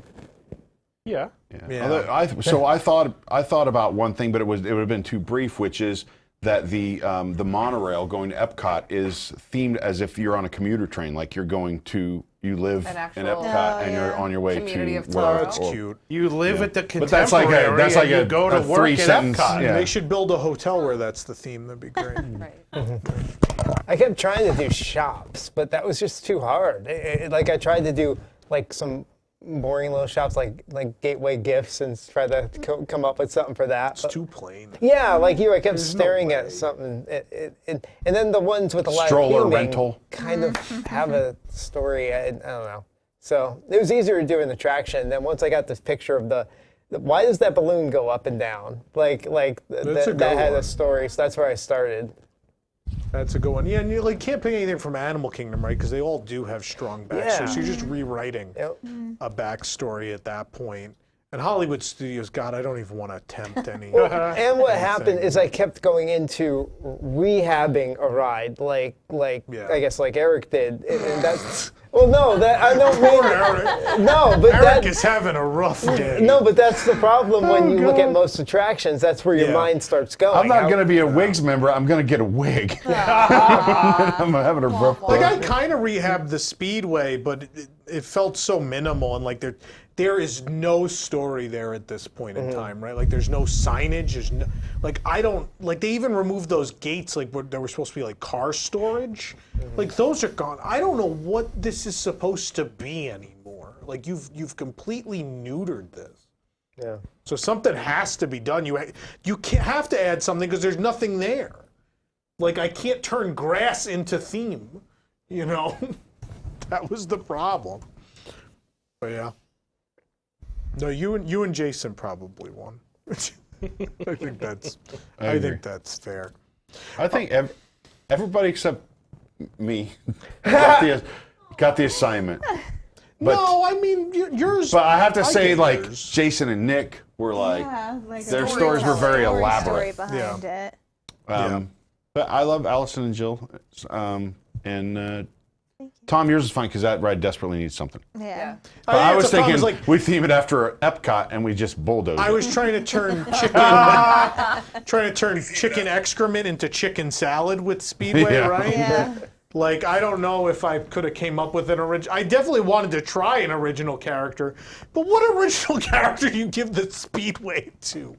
Like Arthur Gas Fumes? You don't even know. You could theme it to an IP like Wreck-It Ralph or something, but it could be the Sugar Rush thing, but I think that doesn't even make sense. Like going past Tomorrowland's still a city. Like even though they've ripped out a lot of theme, like a lot of the places are still establishments. Tron isn't though. Like that was my biggest problem with Tron in Shanghai is they have this Tomorrowland which feels kind of World's Fairy, but then Tron's backstory is literally that the stupid D-Res, I don't know what you even call the thing that sends him into the computer. Whatever that thing is there and zaps you and then you're in the grid. Which, why is it in Tomorrowland? Like, you're not telling me why it's there. It's just there. It's just weak storytelling. Which is a shame because the rest of the land would work. Like, you literally have these things with fictional evil organizations, which is what you want for a theme park ride. You want evil corporation. Evil corporation builds thing gets you in trouble. You go on an adventure. Like it worked. Alien Encounter, for all its problems because it was in Magic Kingdom, story-wise worked really well. Like it's a good story. And NCOM, in the movie, is big evil corporation who's doing devious things. And why not be at an NCOM pavilion and they accidentally shoot you all in and then you're there? I mean, I don't understand why that's not a thing. But, yeah. Any other thoughts? Any other attractions anyone had in mind? No? I was gonna specifically do Sunny Eclipse, but he's not. And then you clarified like it has to be like an attraction or a restaurant, but he's not. He has an elaborate backstory. We should talk about it sometime. Okay. He has a very elaborate backstory. He has like a whole character synopsis. Like of his career. Aren't we doing backstory? Is he part of March Madness? Yeah. Oh, he'll absolutely be. Yeah, in, so that's where, yeah. No, he'll absolutely be in there, yeah.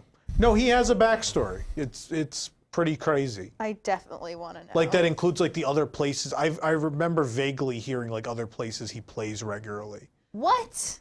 Yeah, he doesn't only play. He has a residency at Cosmic Rays, but he's played other places. Yeah. I think actually gets referenced in other Tomorrowlands in the world. I have to go look at it, but I think he comes was up again. supposed to play American Gardens Theater at Flower and Garden last year.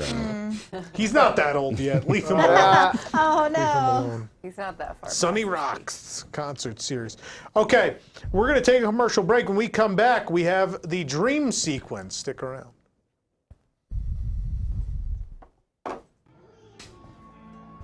If you don't fall asleep from this living season.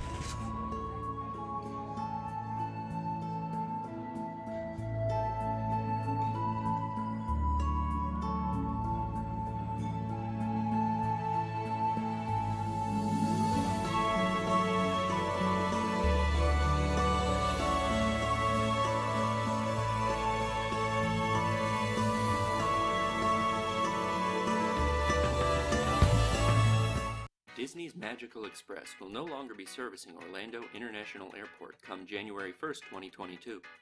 What are you going to do, take an Uber like a trash person? Are you going to take a minivan? That isn't going to exist either. Why don't you take a ride in Nick's Maxi Van? Nick's Maxi Van is proud to be the only thing in Orlando launching October 1st, 2021. Just schedule your trip online and Nick will give you his personal phone number. Hell, even if you don't schedule it, he might give it to you. Coordinate your pickup time with Nick and we'll greet you at the airport at your baggage claim. Don't worry about getting your bags, Pete ran onto the tarmac and got them for you. Once we have you and your luggage, and have successfully shaken the fuzz, it's into the Maxi Van. This tricked out 1989 Chevrolet G20 will whisk you away in style to your $300 a night hospital-themed room at Disney's Pop Century Resort. Inside, find a selection of assorted candies and chocolates, already open soft drinks, and inexpensive foot baths at every seat. You can also enjoy our personal entertainment center featuring DVD copies of We're Back and That Thing You Do, but not before watching a charming video preparing you for your vacation hosted by Maria of Chatter Me Disney. For a more personal experience, feel free to turn off the TV and listen to Nick's favorite water park stories. Once we arrive at your destination, we'll drop you off at the guard shack while Pete argues with security as to if a mobile food order is valid for resort parking. What convenience! So don't worry about your transportation any longer. You won't have to wait 60 minutes for a smelly bus full of tourists and hope that your luggage made it on board with Nick's Maxi Van service. Again, the only attraction in Orlando launching October 1st, 2021. Book tonight by calling 407-WDIDNEY or online at geocities.com/NickMaxiVan257100-121. I'll be waiting for you. What kind of candy do you like?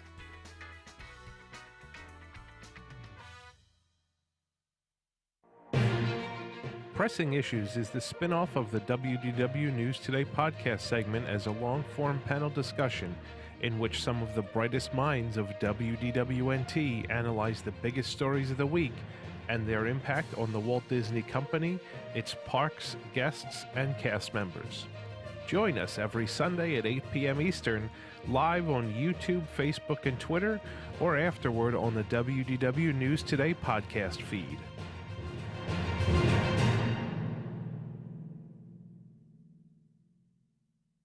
This is where the early planning is taking place for our so-called Disney World project.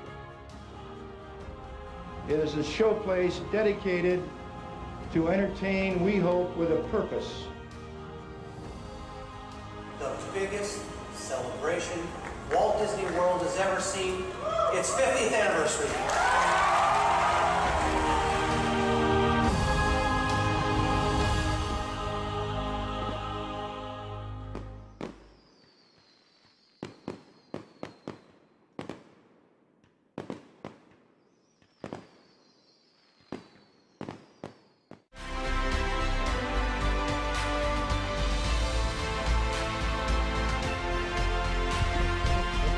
Hey, remember when those cannons worked? Welcome back to News Tonight. Let's find out. I know I don't know if you guys missed the Nintendo Direct this week. I did not. Were you excited about anything that was announced? Golf. Mario Golf. Golf. Yeah, I'm very Yeah. excited. Yeah. But nothing. Splatoon came on and I I don't turned care it about off. Splatoon. I turned off the TV. I was like, I'm good. Well, it's Thank you. Skyward Sword. That was one of my favorite Zelda games, actually. Yeah. So I'm excited to play that again. But yeah, no, it was a little bit of a disappointment. That's why they didn't have one for so long.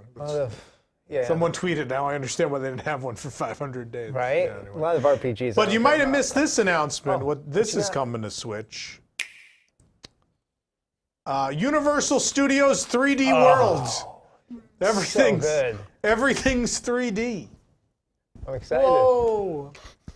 The Yeah. whole park in 3D. Great. There you go. Everyone's wearing a cat suit. Don't know why. All right. Time for the dream sequence. When someone falls asleep watching TV, that person is going to have a what? Anyone? Anyone? A crick in the neck? Bad hair day. A dream sequence. That's right, ma'am, a dream sequence. It's time to play the Dream Sequence. Dream Sequence plays identical to a similar trivia game show. That's it. That's the video. What, explain it? Well, I'd be glad to. Unlike a typical trivia game where you are given a question where you provide the answer, instead, you'll be given an answer and you provide the question in response. For example, this ride has pirates in the Caribbean. Your response will be phrased as a question, such as, what is Pirates of the Caribbean? Caribbean? Yeah, it's the same thing. Give us the right question and you get cash. Higher priced questions are generally harder, but give us a wrong question and lose that much cash. So only buzz in if you know the question. Oh, and don't buzz in before we finish reading the question. That's just rude, you know? Cutting someone off in their own dream, can you imagine? Be sure to keep an eye out for the Dreamy Doubles, where you can wager as much or as little as you want on the question. There are 6 different categories in each round. You can jump around however you'd like, and whoever gets the last question right gets to pick the next one. When we run out of questions in a round, we'll move on to the next one. And after 2 normal rounds, we'll move into the final round. At the start of the final round, we'll give you a category and then ask you to wager some or all of your winnings so far. Get the answer correct and it'll be added to your pot, but get it wrong and you'll lose all that you wagered. Is that everything? Hooray! Well, good luck playing the dream sequence and have fun! Now, how do I get out of here? Because I got a park reservation for Hollywood Studios and I really want to get a boarding group for Rise. I need help! All right, who are our contestants? All right, let's meet our contestants. First, we have Arlo. Good evening, Arlo.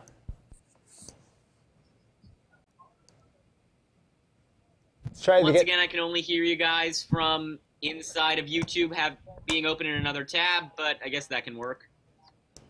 Guess it can. I can only hear you guys from inside of YouTube. How did we fix that last time? Do we remember? Hi. We have the same problem. How did we fix that last time? You have the A for we did this last week. Yeah, it's the same call slots as the dating, so it shouldn't be giving us any problems. Well, let me, just for the heck of it, let me talk to Tom. Tom, you're our second contestant. How you doing, Tom? Well, let me, just for the heck of it, let me talk to Tom. Tom, you're our second contestant. How you doing? Yeah, same as Arlo. I can hear you guys on YouTube, but not on vMix.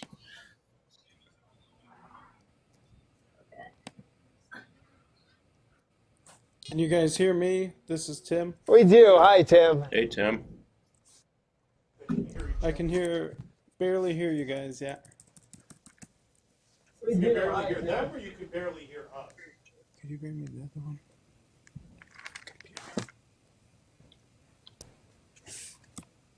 Apparently us. Just them. Did you do something? Do you want me to test it? All right, let's try Arlo. Can you hear us through the normal means? The normal. Did you do something? All right, let's try it. Arlo, can you hear us through the normal? That's very low. Yeah. Well, now people in chat are saying they can't hear you. Still only through YouTube. Sorry, Nick. Mm-hmm.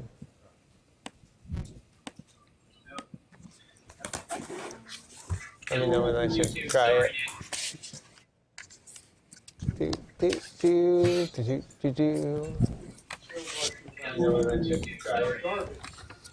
Stupid Judy, stupid energy.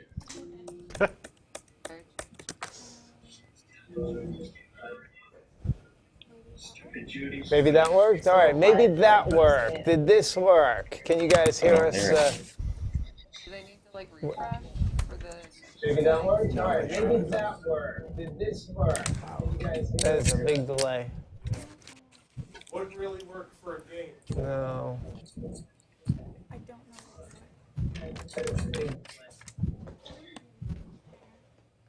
What are you doing different from that? I haven't touched any of these settings from last week, so I don't know why it. Should I back out and try to come back in? If you wouldn't mind. Maybe that's part of it. Should I back out and try to come back in?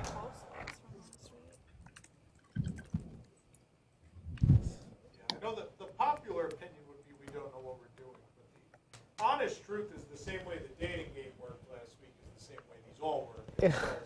So, part of the fun of what we use vMix is that some weeks it works again, and some weeks it doesn't.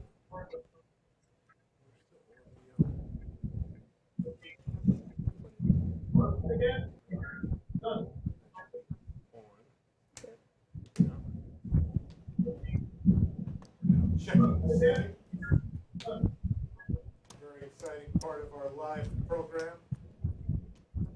Good time to remind you about Carousel products. Got a pin. Your new pin. Yeah. I'm sorry, I wish I had him to get there, but I forgot the whole pin. I'm still not on. Yeah. Got a pin. Yeah. We're not on. Oh. Hello.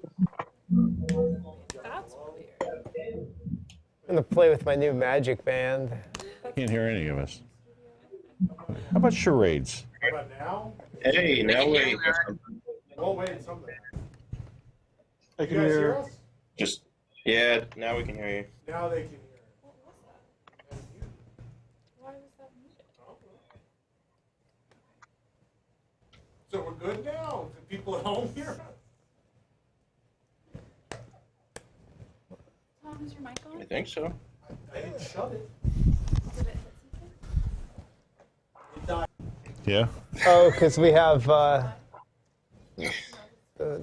weird batteries. Oh, you got the old batteries. This is 2 shows this week where the mic died. Oh, the mic died too?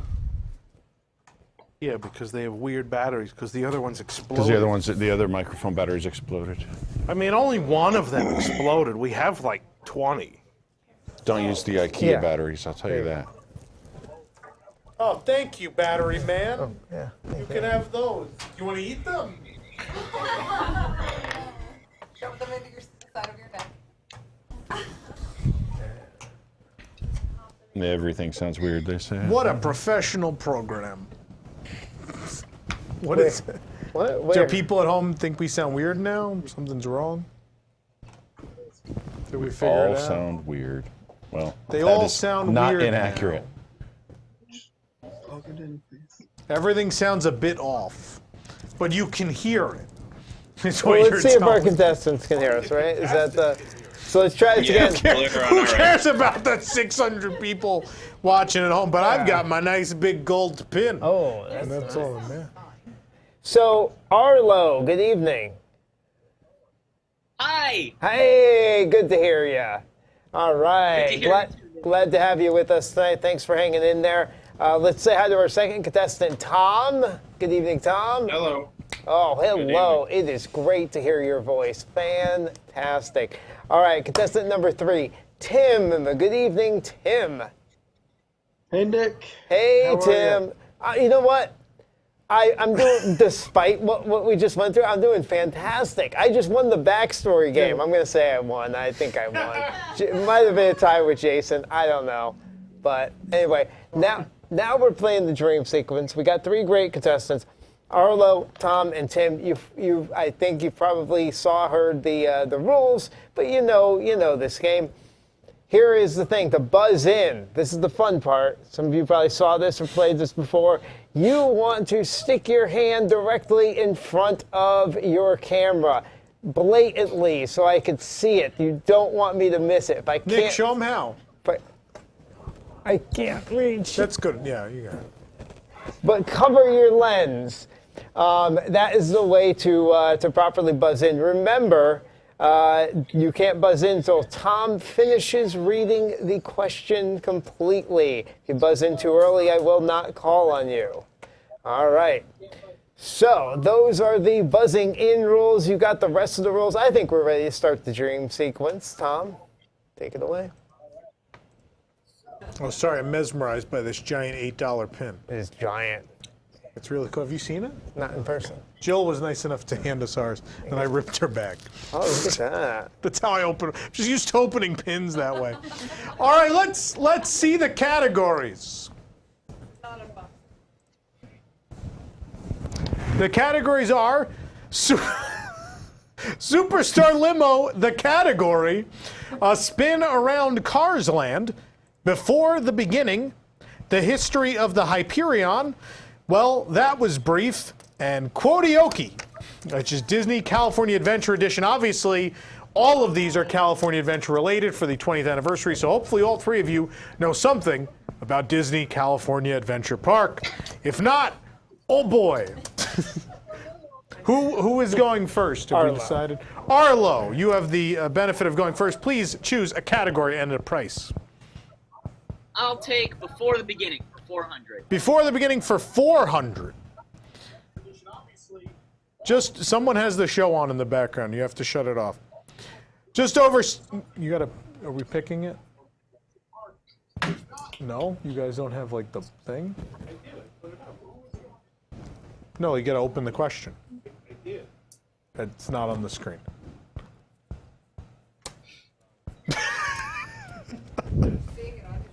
I believe it's on his computer. I'm telling you, it's just not. I'm telling you, it's not there.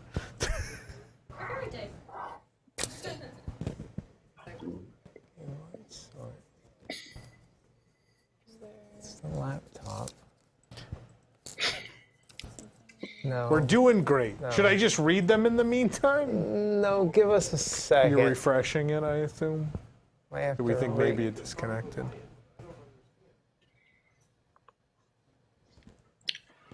We could do it the old way. I could just read them, but it's going to be hard to keep track of what's on the board and what's not. Nope. Do you need to plug it back in, Jason?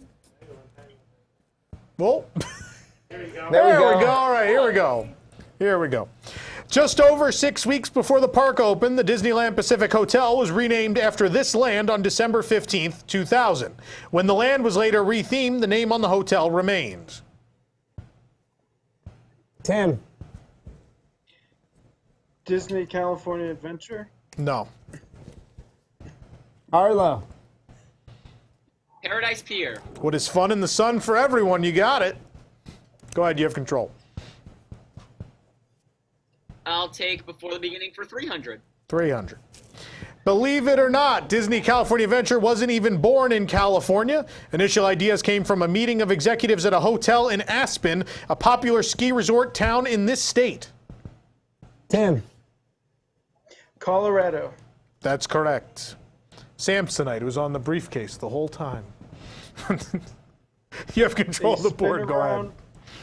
A spin around Cars Land for 200. 200. Attractions with designs similar to this Cars Land offering include alien swirling saucers at Disney's Hollywood Studios and the Happy Ride with Baymax at Tokyo Disneyland. As far as cloning worked, it sure got her done. Arlo. What is Mater's Junkyard Jamboree? Correct.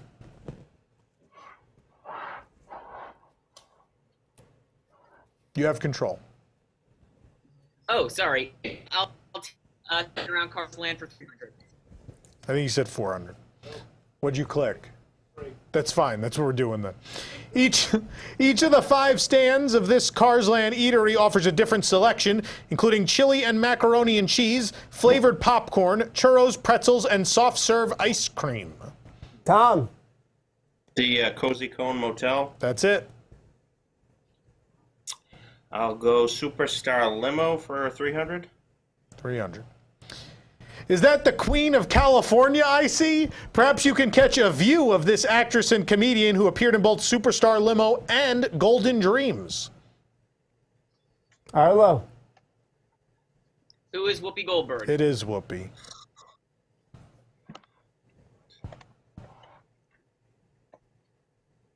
Go ahead. Keep forgetting. So sorry. I'll take Before the Beginning for 200. It's okay. We forgot how to do this, so it's fine. That is a dreamy double. How much would you like to wager? I'll wager 200. 200. Prior to the creation of Disney California Adventure, Disney announced plans for this park, a West Coast equivalent of the second one to open at Walt Disney World before canceling it in 1995.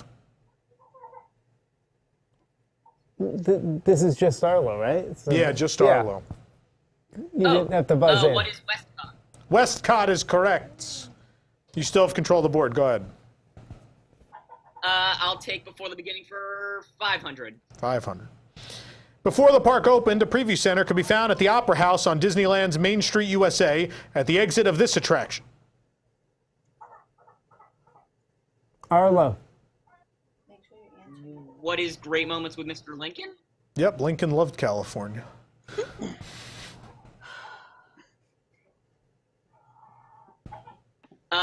100. Before the Beginning for 100. On January 12, 2001, Disneyland, Disney California Adventure, and the Disneyland Hotel were connected with the opening of this shopping and dining district, which still uses the former name of its counterpart at Walt Disney World. Tim. What is Downtown Disney? Correct.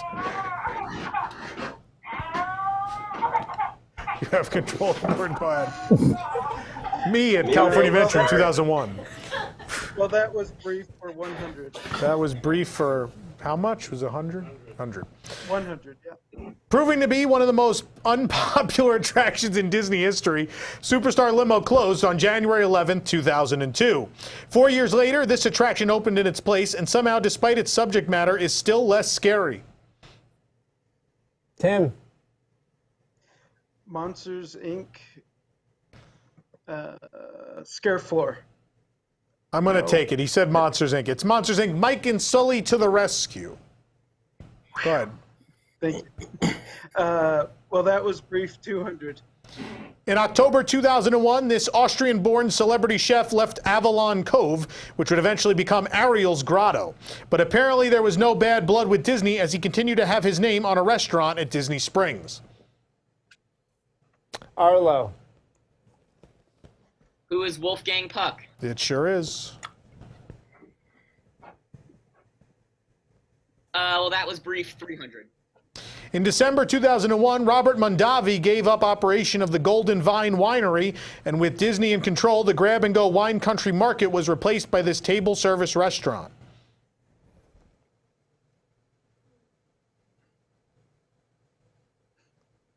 Time.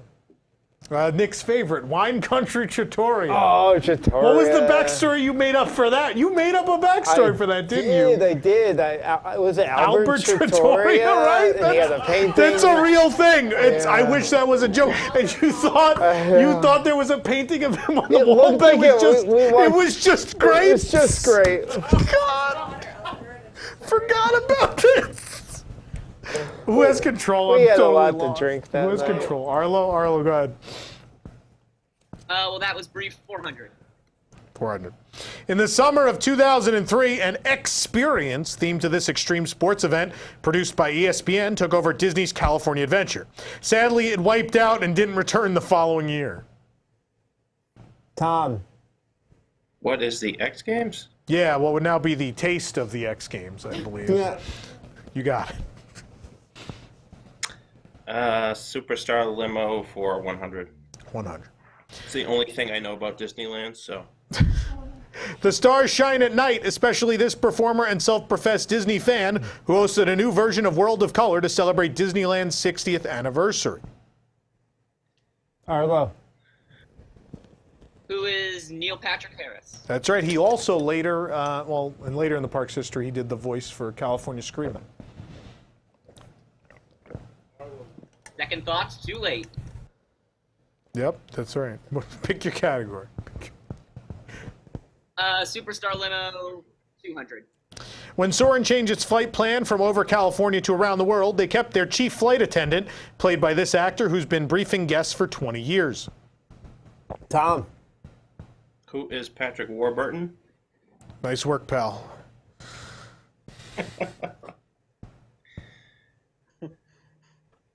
Just here for the team. Got to support the team. Go ahead. Tom, pick a category. History of Hyperion for 100. After two short-lived shows where wishes were granted when this show debuted on January 16, 2003. It would prove to be the theater's longest-running show to date, flying at the park for nearly 13 years. Tom. What is Aladdin? Yeah, Aladdin, a musical spectacular. We'll take it. Just Tim, you think in too early. You gotta take your hand down and think it again after the question. Ding it. And go History of Hyperion for 200. On May 27, 2016, this theater's current production, well, formerly current production, premiered over a year before the Broadway adaptation had its first out-of-town tryouts in Denver. Tim. What is Frozen? Frozen live at the Hyperion, that's right. Go ahead, Tim, you have control. Let's do Quota Yoke Disney California Adventure Edition 100. Whoa, slow down. You're not racing yet. Just follow Mater into town to get ready. We want to know the attraction for these, Tim. by the way. What is Radiator Racer Springs? I'll take it. Radiator Springs Racers. You had all the words. I've been locked out for a year. Forgot the names of things. Moments great with Lincoln. Moments great.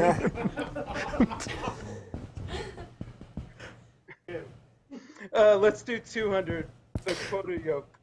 Okay, let's review. That is seat, seatbelt, carrying item, safety strap, fear of heights, keep your hands and arms inside at all times. Anything else? Oh, yeah. Have a nice flight. Tom. Are we going the same actor? No, we just want to know the attraction. Oh, what is Soarin'? Soarin' or Soarin' Around the World? We'll take either answer. Well, that was brief for 500. By summer 2002, this parade, named after the ancient Greek word for I have found it, and California's state motto, took its final steps. Tim. Eureka. What is Eureka? It is Eureka, and if you have never watched this thing, I highly suggest after tonight's show you do, because it is a trip. Okay. Quota Yoke for 300. Sure, slap our names on an old ride. Quite normal, darling. Corporations call it synergy. Arlo. What is Babies on Sticks, the Incredicoaster? You got it. History of Hyperion, 300. In 2010, Disney Parks blog announced that this Disney Cruise Line show would soon be playing at the Hyperion, but Andy must have come in because it never made the move. Tom. What is Toy Story the musical? Remember, the Parks blog never lies. That's right.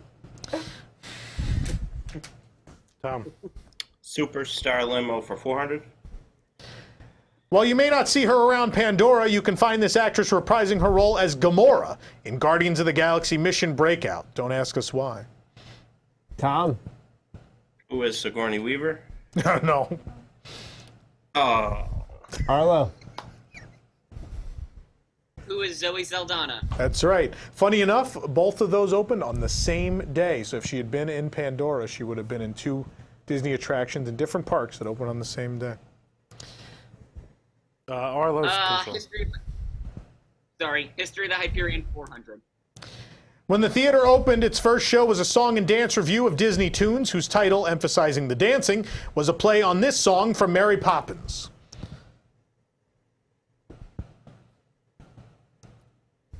Time. Step in Time. The show Steps in Time. Still Arlo. Arlo, you still have control. A Spin Around Cars Land 500. 500. Following the passing of this iconic actor in 2008, Corey Burton took over as the voice of Doc Hudson for Radiator Springs Racers. Tom. Who is Burt Reynolds? No. It was not Never Burt mind. Reynolds. But talking car, it's funny. Time. Paul Newman. Paul Newman. Corey Burton did not fill in with new salad dressing, though. So, anyway, no one got it. Arlo. Arlo, right? Arlo has control. Yeah, Arlo, go ahead. Quotafornia 400. I'll start at the beginning. I was born from a small blue egg. Wait, too far. Arlo. The Little Mermaid, Ariel's Undersea Adventure. You got it. 500. So wonderful, so beautiful to see. Adventure is waiting. Let it open your eyes. Imagine and see what wonders can be. Each journey can hold a surprise. Arlo. One of the greatest nighttime shows of all time, World of Color. Color! You got it. Spin Around Cars Land 400. Believe it or not, we like to start all of these with that. This former Cars Land attraction deflated quicker than the Disneyland attraction that inspired it. After less than 3 years, it was clear it wasn't getting any traction, and it closed. Arlo. Are you looking for the Disneyland one or the California Adventure one? California Adventure. Luigi's Flying Tires. You got What it. is Luigi's Flying Tires? Yep, that's it. We're so late that I'm not even worried if you're phrasing it as a question. Yeah, we haven't been a stickler on that. Let's just keep going. Superstar Limo 500. It's a double feature on the Bakery Tour, which features these 2 performers who both once starred in shows on ABC. She's known for her work in daytime television, while he's more known for improv and being Canadian.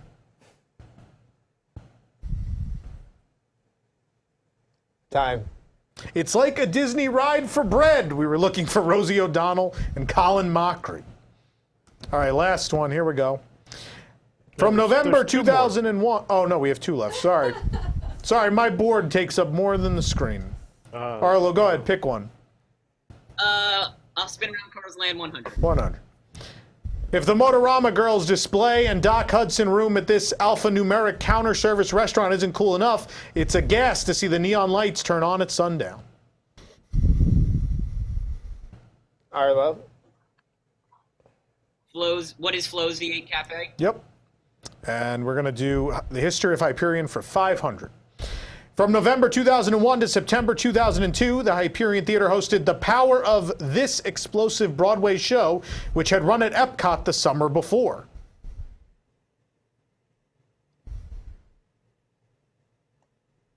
Time.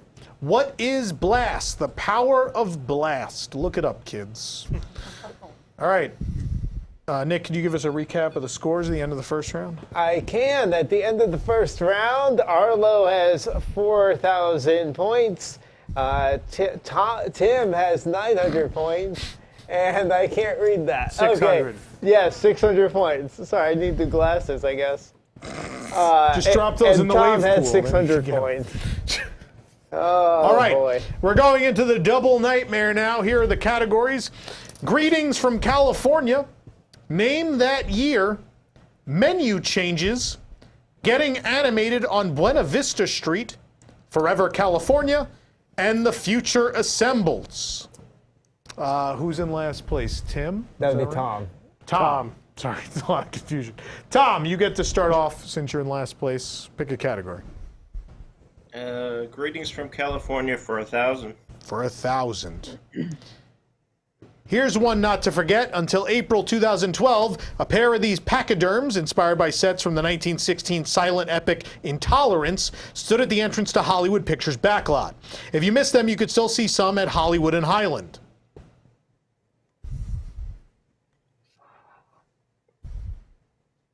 Time. We're looking for elephants. They're elephants. Tom, you still have control. Oh, no, did he answer wrong? No, he didn't. Never mind. Tom, I didn't answer. Greetings from California for 200. For 200. Arguably the city's most iconic landmark, a replica of this structure that connects San Francisco to Marin County, stood at the entrance to Disney's California Adventure until 2011. Tom. What is the Golden Gate Bridge? Yep. And I will go greetings from California for 400. The Carthay Circle restaurant is based on Los Angeles' Carthay Circle Theater, which hosted the premiere of this groundbreaking Disney film in 1937. Arlo. What is Snow White and the Seven Dwarfs? That's right. Name that year, 200. Name that year, 200. Buena Vista Street and Cars Land open while Electronica logs off for the last time. Arlo. Wow, Electronica, that's a callback. 2012. That's right. 400. Paint the Night runs at Disney California Adventure and Pixar Pier officially opens. Arlo. What is 2018? Yep. 600. A Bug's Land open and Lilo and Stitch Ohana Luau kicks off the same day the animated film is released. Tom. When was 1998? The park wasn't open yet, so no. Oh. Arlo. What is 2002? That's right. 800. Silly Symphony Swings opens and the Maliboomer closes. Arlo. 2010. You got it. 1,000. Muppet Mobile Labs visits the park and the High School Musical pep rally graduates to High School Musical 2 School's Out.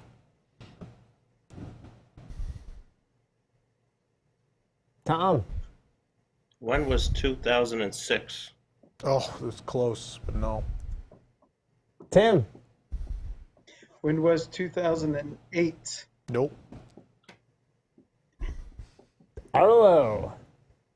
When was 2007? You got it. Yeah, 7. Greetings from California, 600.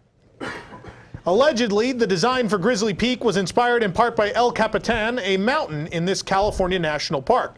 John Muir would be proud if there were giant sequoias.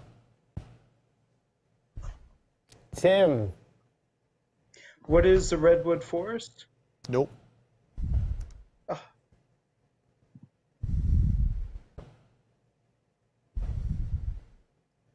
Time. What will our children inherit? Seedlings? Looking for Yosemite National Park. Arlo's still in control. Arlo, go ahead. Greetings from California, 800. Californian fishing ports like Monterey's Cannery Row inspired the look of this land, which, in keeping with the industrial aesthetic, is home to a bakery. Arlo. And my favorite Ghirardelli soda fountain, Pacific Wharf. Got it.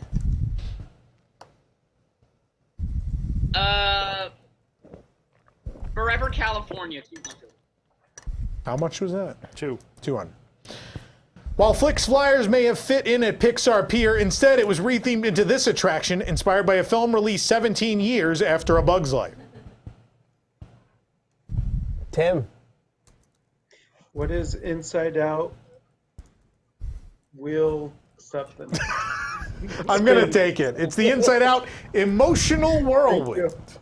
Emotional Whirlwind. That's what I meant. Tim, go. Let's do Future Assembles 200. Appropriately, Web Slingers, a Spider-Man adventure, will be partially housed in the building that held this 3D show originally from Disney's Animal Kingdom. Tim. What is Bug's Life? Nope. Arlo. What is It's Tough to Be a Bug? That's right. It was too far off. Couldn't take it. Future Assembles 400. Appetites big and small can be satisfied at Pym Test Kitchen, named after Hank Pym, the first person to don the mantle of this hero. But he better keep his six-legged friend out, or they may not pass a health inspection. Tom. Who is Ant-Man? That is Ant-Man.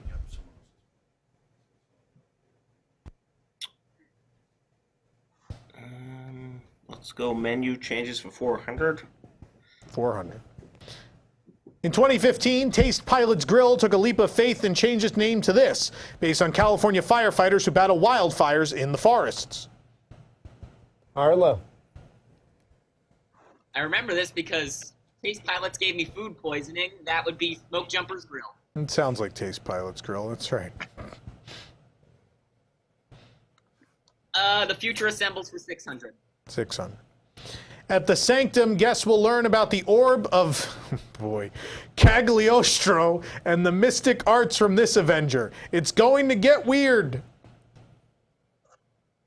Tim. Who is Doctor Strange? It is. Future Assemble for 800.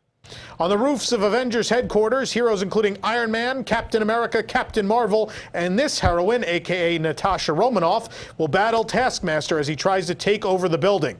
But perhaps her biggest battle will be finally getting her movie out. Arlo. Who is Black Widow? I don't know, something about her high on that building makes me nervous. I don't know.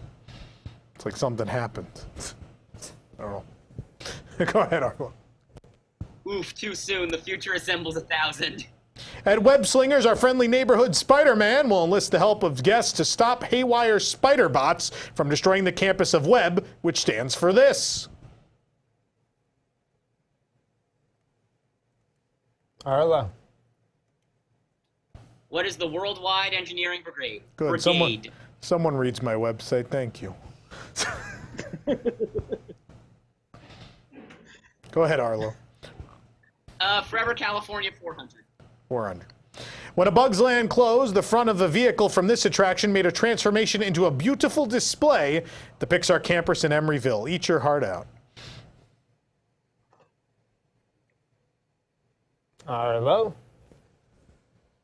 I didn't know this, but I have a guess just based on the wording. Heimlich's Choo Choo Train? You got it. Cute I little did not know choo-choo that. train. Forever California 600. When this... hold on. Dreamy double. You got to wager. I'll wager 500. 500.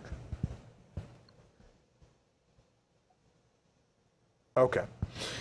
When this film-based attraction closed in 2008, it moved east, specifically to be played in the former Theater of the Making of Me during the Epcot International Food and Wine Festival.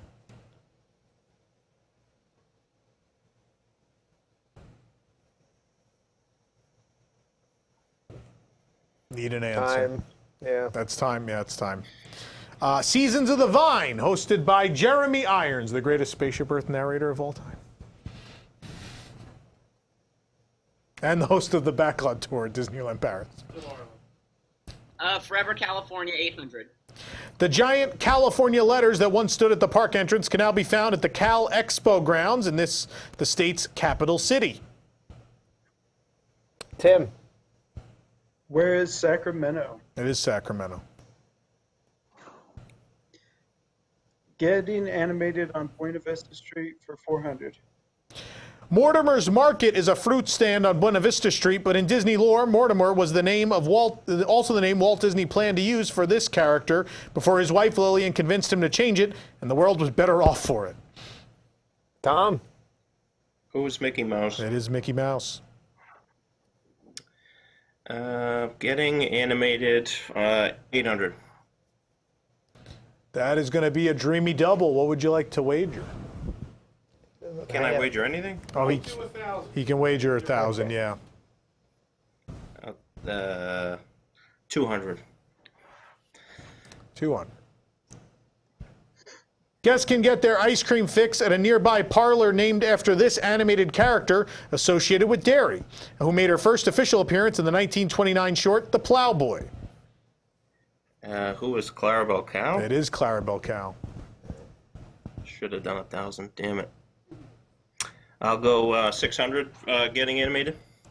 Feeling thirsty? You can sip a Starbucks beverage at Fiddler, Pfeiffer, and Practical Cafe, named after this trio who debuted in a 1933 short, Just Don't Wolf It Down.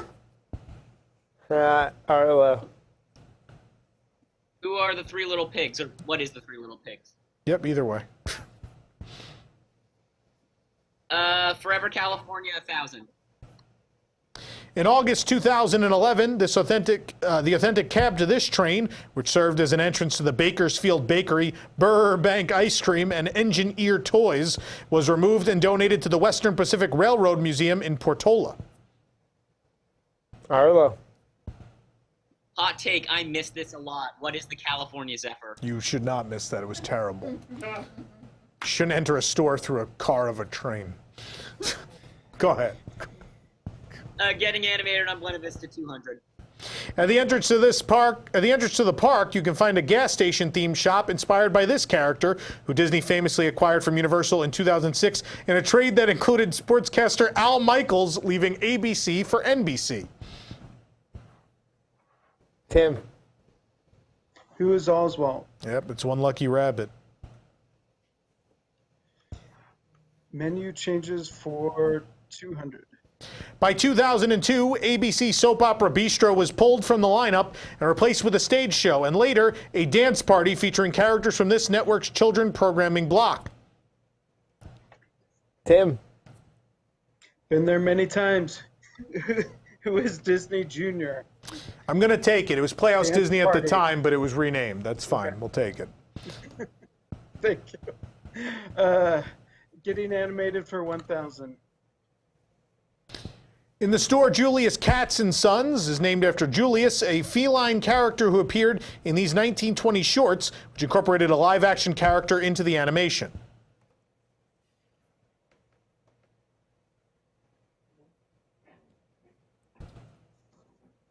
No one? Time. The Alice Comedies. Alice Comedies. Tim. Menu changes for 600. As Paradise Pier became Pixar Pier, Ariel's Grotto swam away in 2018. The building is now used as this illuminating spot featuring cocktails and gastropub cuisine. Arlo. What is the Lamplighter Lounge? Nope. Tim. What is a Pixar Light Lamp Lounge? No. What is Luxos? No. I like Luxos, though. Luxos is good. Lamplight Lounge. The Lamplight Lounge. Lamplighters might be a Mary Poppins lounge. Who's in control? 800. There we go. Malaburritos used to boast, quote, "You can't beat-o these burritos." Today on the same site, guests try to beat the high scores at this attraction. Tom. What is Toy Story Midway Mania? That's right. And I'll go 1,000. In 2011, Mission Tortilla Factory rolled out of the park, and the following year, sundaes and shakes were for sale when it became this sweet spot, also found at Disney Springs. Tim. Ghirardelli Square. I'll take it, yeah. Ghirardelli Soda Fountain and Chocolate Shop. All right, recap the scores, please. I can't see through the... Yeah, I'm getting it too. Looks like I think... Mo has $11,500. Tom has $400. It was awesome. And Tim has $1,500. All right.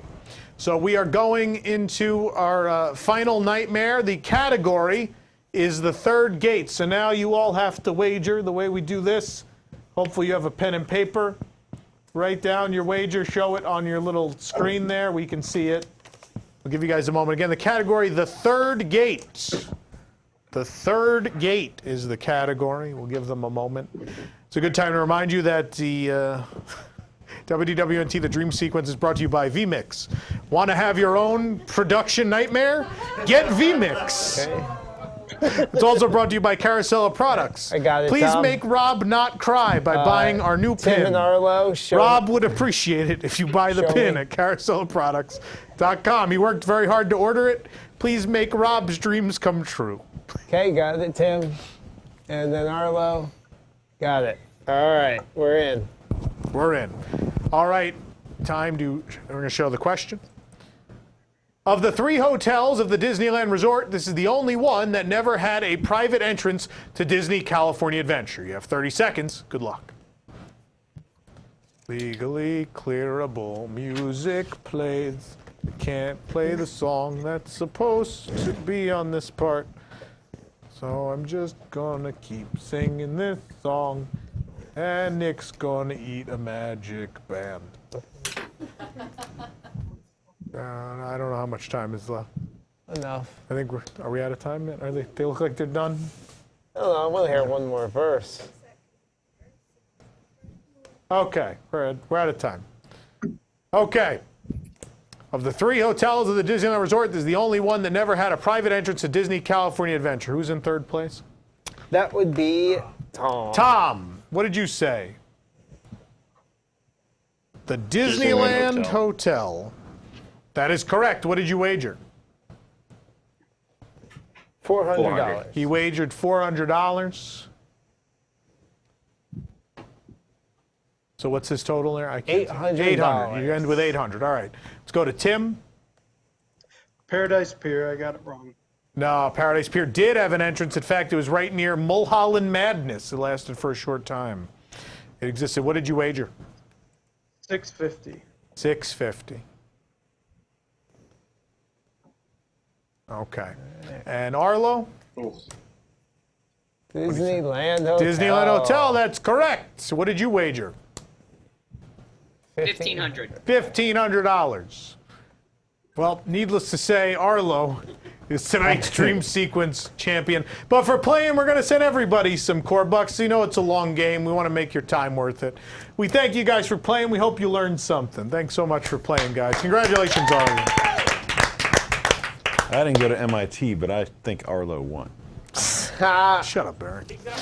When someone falls asleep watching TV, that person is going to have a what? Anyone? Anyone? A crick in the neck? Go to her. A dream sequence. That's right, ma'am, a dream sequence. Rawr. All right, for Wigs members, we do have a post show coming up. Stick around. And remember, kids, hi, gang, I'm Tracy Tree. Everybody loves animals. Good night.